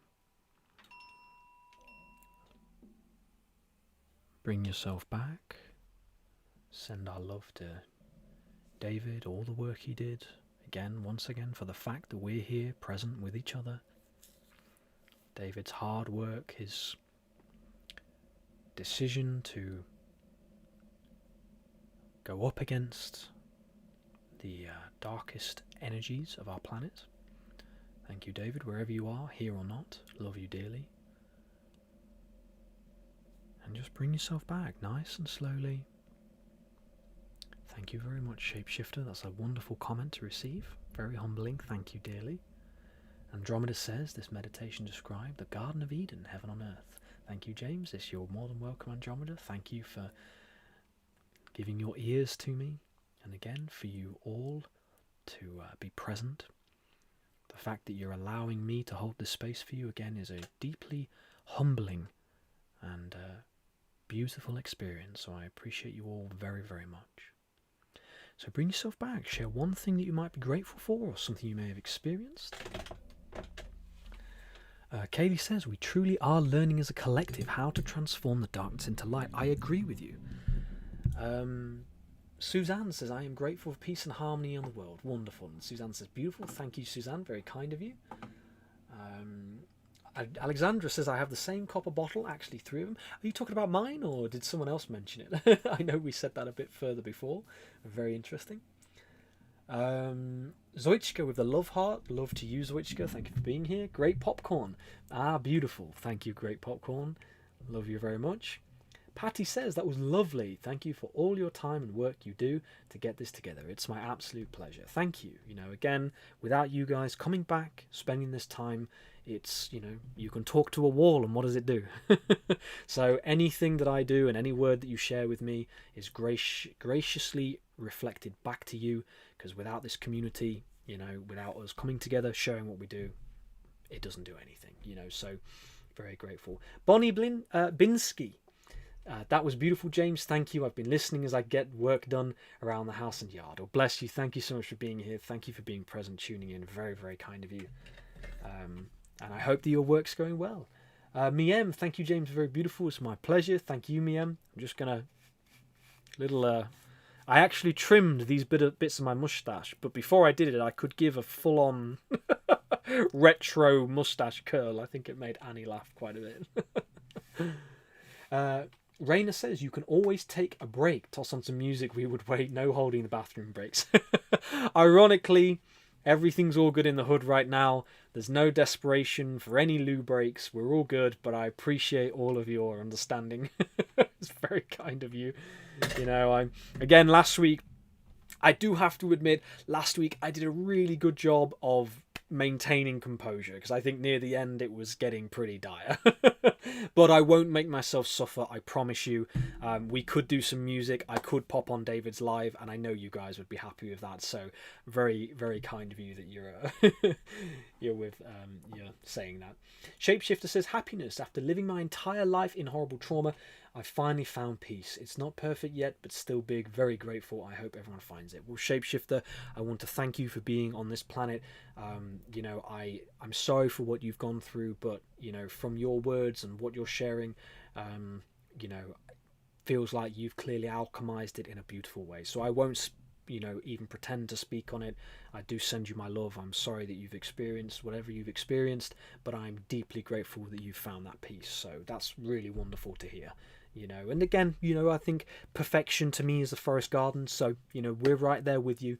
But thank you for being here, and I send you my love. Crystal Lee says that, yes, absolutely. Thank you so much for all you are doing for us and for humanity. The meditations have been incredible. That's very kind of you. Thank you. And all the amazing info as well. I am excited to start transforming the land here into a food forest. I love that, and I can't wait to see it. If you're willing to share over the weeks as time goes on, as and when you get around to doing what you're seeking to do, it'd be lovely to see it. So just absolutely let us know.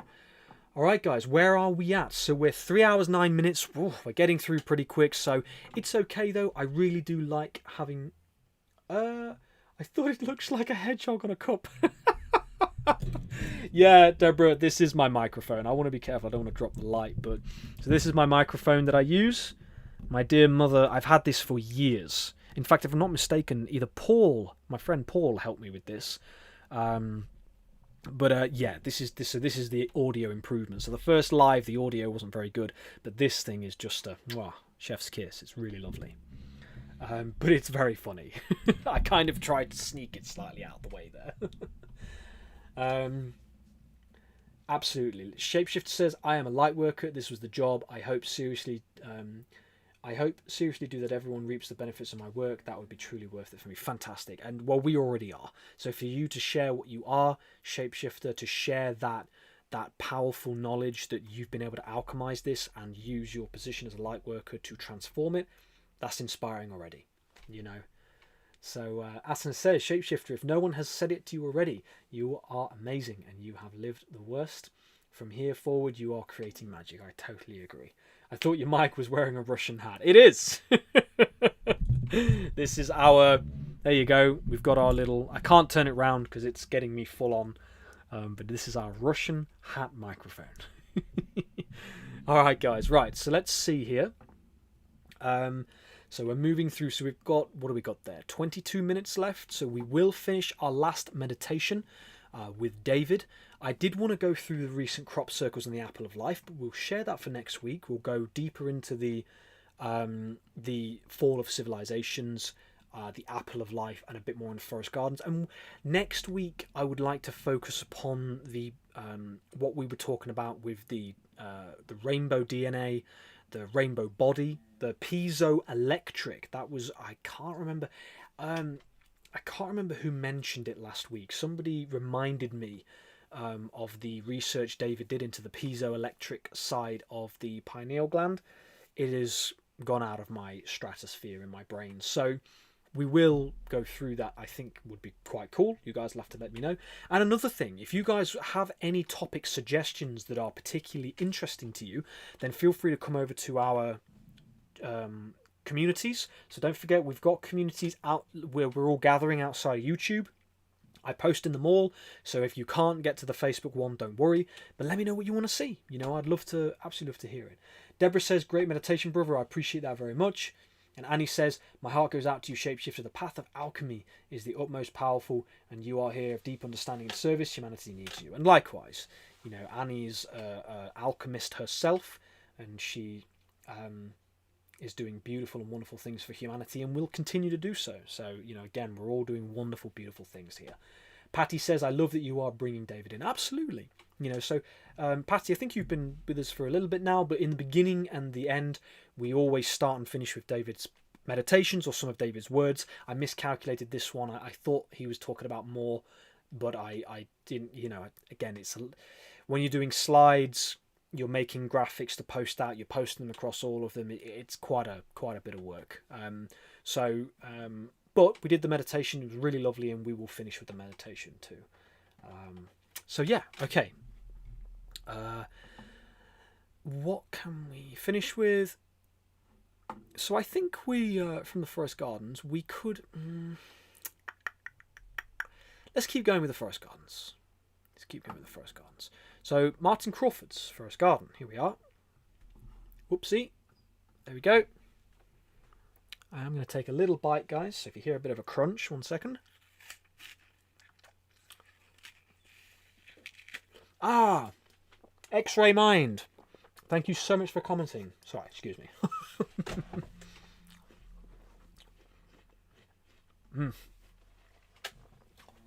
That's a really tasty apple. X-Ray Mind, thank you so much. Thank you for being here as well, my friend. Very, very kind of you. And you did indeed. Thank you for reminding me. So the piezoelectric, and it was the pineal gland, am I correct? I learned about it within a year or two or so years ago. Again, I need to go back. But we can find, a lot of what David was sharing and keep bringing it forward. So I thought that would be interesting because, again, it's connected to that notion of light and everything that's coming through. And it would be nice to do that next week because the apple of life links into that. But anyway, we'll go through. So, again, we just went through this. Martin Crawford, so you can have a look at the agroforestry. So, again, here, this is what I love. Yes, thanks, Alexandra. You said you've got 3 of them. Well, like I say, this I found. There you go. There's the dint. So I found this one on the street, but it works perfectly. Absolutely works perfectly. It's brilliant. I put water in the morning of an evening, and 8 hours later, it's got the added benefit and effects. So okay. So here we have a wonderful example of the layers of the forest. This path going through here, so you'd walk through here and go on to the other bit. But as you can see, all of this, loads of this will be edible. So you've got, again, berries, roots, leaves, shoots, nuts, etc. Appreciate that, X-Ray. Very kind of you. Grateful to have you here, my friend. 315, welcome. I'm not sure if you have been here before. If you have, very grateful to have you here. But absolutely, the Source Field Investigations is a great book, if anybody hasn't read it. Yes, I need to get my mother to hopefully send me The Awakening in the Dream. I thought I had it here. I was extremely confident I had it here, but, with moving, etc., I can't find it. So I do need that one back. So I might ask my mother if she has it. Alexandra says, haha, I had to run to the bathroom at least twice and take you all with me. It's absolutely fine. Look, we're family here. We don't mind being involved. It's it's a part of it. Yeah, Andromeda, thank you for the beautiful words, and thank you all. So Martin Crawford's Forest Garden, again here you can see, you can make those paths. You've got these different layers. You've got resources you can get, medicinal herbs. They all serve a purpose, not just for humans, but for animals and for the ecosystem. Again, here you can see that he has placed down a suppressant. So he's taking it right down to the very soil layer. Okay, and then he's basically designing from there. This I don't mind. I think people have used sort of black plastic before. I don't like that. I know Lucas doesn't like that. I think that it's much better to use natural materials. But if I'm not mistaken, it looks like a kind of wool here. I haven't heard what he said about this, but again, you can do this. It helps to suppress other species so that you can change what's growing. So again, intelligent design is what it's all about. Another beautiful picture here. So there are 3 different locations, I believe. He's got a plant nursery. I did start to bring them all forward, but I just didn't get a chance to separate them properly. But we can look next week if you like. But yeah, beautiful. Look at that wonderful rainbow. And again, I just liked this because it connects to everything we've been talking about with the rainbows. Asana says, Crystal, we are between 60 and 80% water. Remember, the water is life. It holds memory and it is intelligent. All very intriguing. Absolutely. Interesting. I wonder if it is much like how we have crystals in our ears that calibrate our balance and sense of physical placement in this world. It's incredible how we essentially crystal water. Absolutely. And the other thing with that too is obviously the crystals. I know David used to talk a lot about the crystals within the third eye, and how that's, it's reflecting that light. But it's been a while. I need to refresh myself.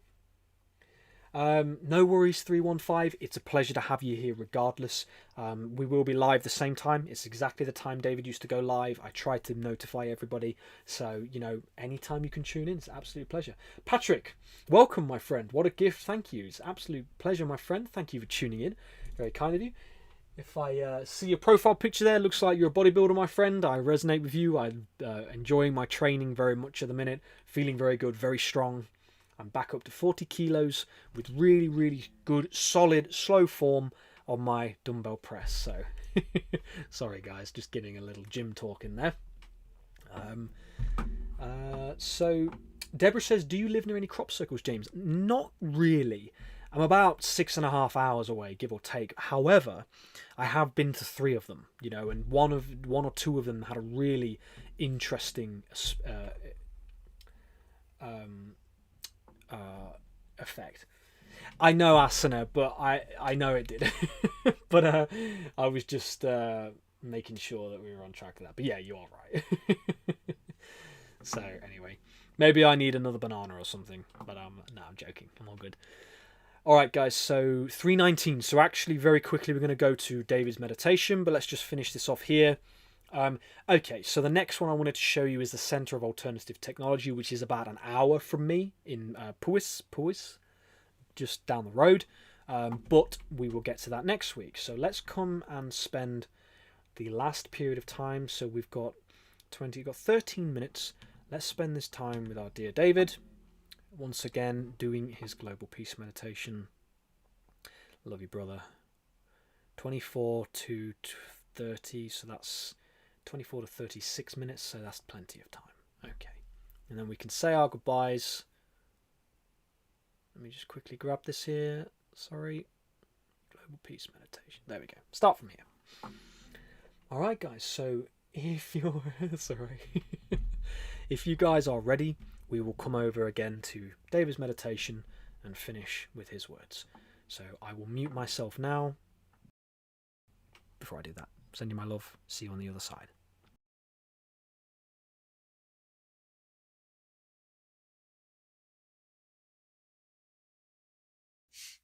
Nice one, David. Your brain looks massive today, says Robert. Okay, fine. You got to get those planes. Remember that. Always, David, always. Anybody who didn't like this show is a negative Nancy. Well, I'm really glad at how it turned out, and we kept a good structure. We kept a good focus. And, you know, next week I'll come up with a different topic, and I'll make that as good as I can. We'll keep on bringing you the best that we have to offer. So thank you very much.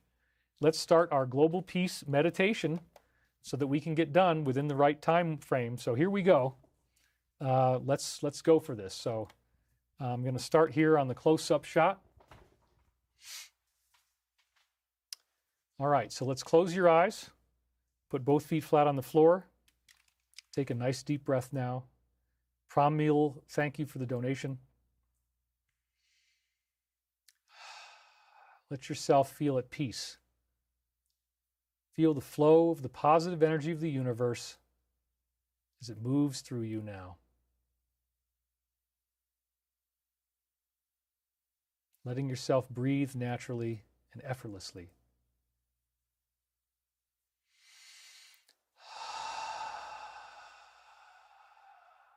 Breathing in to the glory of the tapestry of an infinite universe that is hardwired at the most fundamental level for love, for peace, tranquility, and contentment.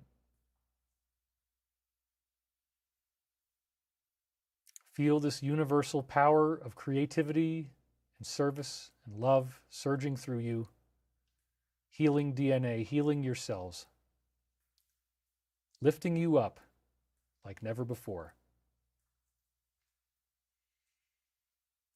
Dissipating the strength of severe negative weather patterns.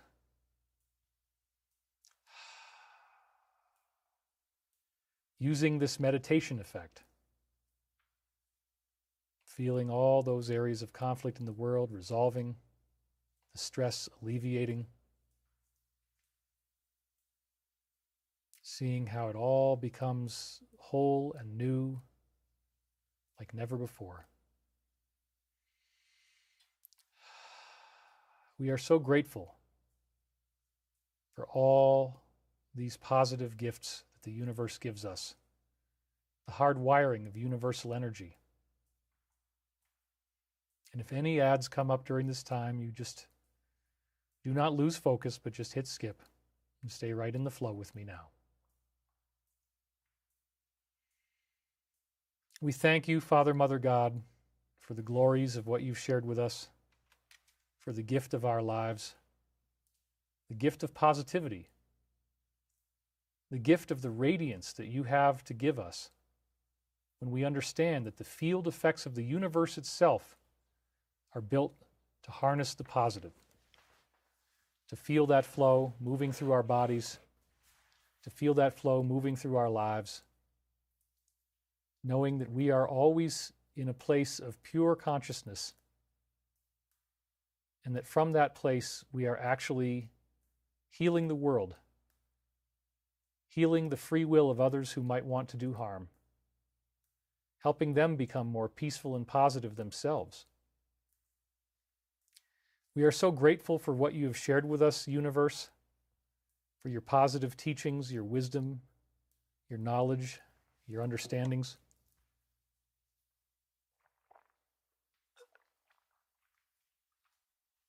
Dear Creator, we accept you, we love you, we love what you have done for us, we love what you have shared with us. We are so grateful for your design, your cosmic wisdom, the understandings that we are not alone. We thank you for the time that you have given us to be alive in this world,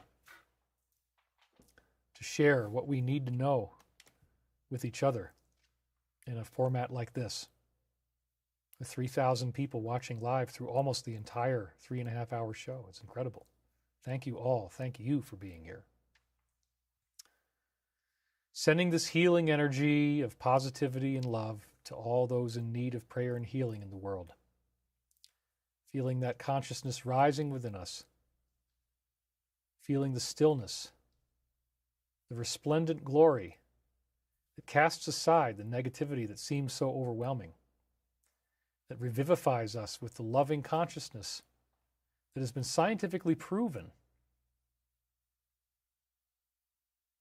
As we meditate, as we focus on this love, this positivity, this purity, we send out healing waves to others, and we renew the everlasting covenant with the divine.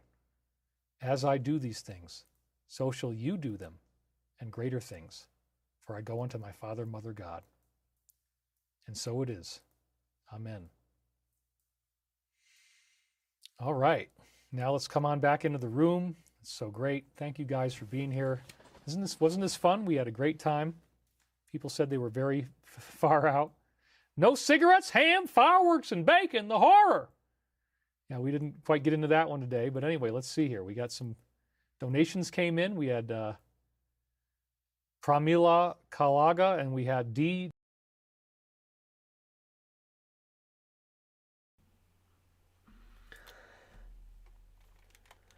Okay. I don't want to disturb anybody who's still just bringing themselves back. So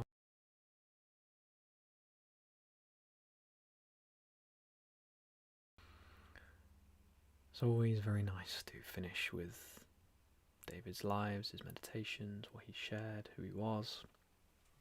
It's always very nice. I think this one was at Christmas, and you can sort of tell that David's a bit tired here. He's a bit, going through a little something. So, muted. All right. And but yeah, still, he showed up, which is wonderful, really beautiful. So, Zoichka, appreciate that very much. Yeah, I made sure I unmuted, but thank you for letting me know. Joie de vie. Each and every meditation has been absolutely perfect today. Such a heartfelt program. Thanks to you, James. Thank you for sharing your authentic self from your heart essence. I appreciate your words very, very much. Thank you. Very kind of you. Thank you for being here. Again, coming together like this is really powerful. Sands Motel, welcome. Hello. Have you been here long? I don't know if I've seen any comments you've made, but thank you for taking part. So, listen, guys, we're coming near the end of the live now. Excuse me, this is our 5th live stream to 3 hours and 33 minutes. I really feel that we are honouring David and everything he wanted, everything he shared. Doing these global peace meditations, you've all, again, the love, the genuine, authentic love and kindness and compassion that we are fostering and creating here is truly wonderful. And I personally love that, we go from around 85 to 70 or so viewers. I do have a feeling of potentially maybe recording a video on YouTube, perhaps to go out there that maybe other people might see and join us. I don't want that to affect the wonderful close community we've got here. So we'll see. I really truly am grateful for exactly where we are. And what we're doing. But again, so 77 people, the meditations we've been doing. So just like Joadavi said, I feel it's really powerful. So we're gearing up to say our goodbyes, guys. So if you have anything to share, put it in the comments now. Don't forget that up here, we've got our Discord, we've got our Facebook, got our Telegram. Drop a like on the live if you are willing to support. It helps to get out there. A lot of you have stayed here pretty much the entire time, and like David said, I mean, absolutely phenomenal. The fact that you're willing to stay here that amount of time is absolutely outstanding. I love you very dearly. So grateful that you've all spent your time with me. We're ending a bit sooner here, so we can relax our way in. We can get through some comments. Crystal888, I made it at the end. We'll listen to the replay. Bless you all. Thank you for being here, and thank you for watching through. If you're going to watch through at the end, it's going to have just as much of a powerful effect. Sally Anderson, have a wonderful week. Thank you, Sally. Prince Royal, Andromeda, Tree Dog, thank you. Susie, it's my absolute pleasure. Thank you for being here. Patty says, we love you, James. You're doing splendidly. Thank you, Patty. Very kind of you. Whoopsie. That's how we know we're getting close. That one always goes off. Linda, thank you, James. Be blessed. David, the positive energy. Bonnie, great show, James. Thank you, guys. Very kind of you. You know, it's truly heartwarming. Brizzy, much appreciated, James. Don't forget to take time to rest. I do. You know, again, very kind of you to say I do. I'm well looked after. You know, Annie and Lucas look after me a lot. They do a lot of the cooking. I do a lot of the cleaning up too, and we try to keep it balanced. But while I'm doing these, they really do help out and support. So we've got a lot of love flowing here. So, you know, very kind to you. Bonnie says, thank you, James. Thank you for sharing your time for us gardening and meditations. It's my pleasure. So yeah, don't forget, guys, our communities, please come and join. Tammy, no worries, Tammy. Thank you for tuning in. I'm not sure if I've seen any comments yet, but thank you so much for being here. Very kind of you. Don't forget, we will be here live exactly the same time next week. So have no fear at all. I'll be here. We'll have some slides. We'll get through. I'll post about what we can talk about. And don't forget, you can share too. Let me know what you want to hear. Crystal, Button Moon, missed it. Don't worry at all. You were here in spirit, and if you can join next Sunday, that would be great. Great Popcorn, thank you for being here. I know, 5 weeks is crazy, isn't it? You know, it really is crazy. So, David, brother, as always, love to you so much. I know I've been trying to say here. Don't forget about the communities. Come and join us. The Restoring Planet Earth group on Facebook we're gathering there quite a lot. Telegram, Discord. The links are in the description. So if you go to the description of this video, you can find it. If you haven't subscribed already, please do. Drop it a like. Share it with someone you love who you think might want to be involved. And so, Celeste, take care. Bye. Andromeda, blessings to you as well. That's absolutely my pleasure. For you, Annie, beautiful mother, without a doubt. Tammy says don't chat much. That's fine, Tammy. Absolutely no worries. Your presence is deeply grateful. Bradine, all my love to you as well. I hope I have said everyone. Jay Parsons, welcome, my friend. Thanks for the meditations, lesson, and community. It's my pleasure. Thank you for being here, my friend. I'll just pop this up there too. So that's the Facebook group just there. And I just want to say thank you again all for the support too. Quite a few of you donated. It's very, very kind of you. That helps me out massively. Tammy, Prince Royal, ham, cigarettes, fireworks, and bacon. Yeehaw! Oh, Gail, all the love in the world. We are at 3 minutes 32. We're almost time, guys, where I'll end the broadcast. Actually, I'm going to end it up here from the top right on my YouTube as well, because that should be the right timing, I think. I made a mistake last week and we went to 3:34. Damn it. God dab nabbit. But as I say, you know, I'm grateful to all of you. This has really been amazing. We're going to do our 6th one next week. We'll find out what happens during the week. We've had some crazy events that have gone on, so I guess we'll find out. So, right, we're getting close, guys. I send you all my love. Have a beautiful week until next Sunday. You take care of yourselves out there. We're going to heal and restore our beautiful global garden. Take care of yourselves, and I'll see you in the next one.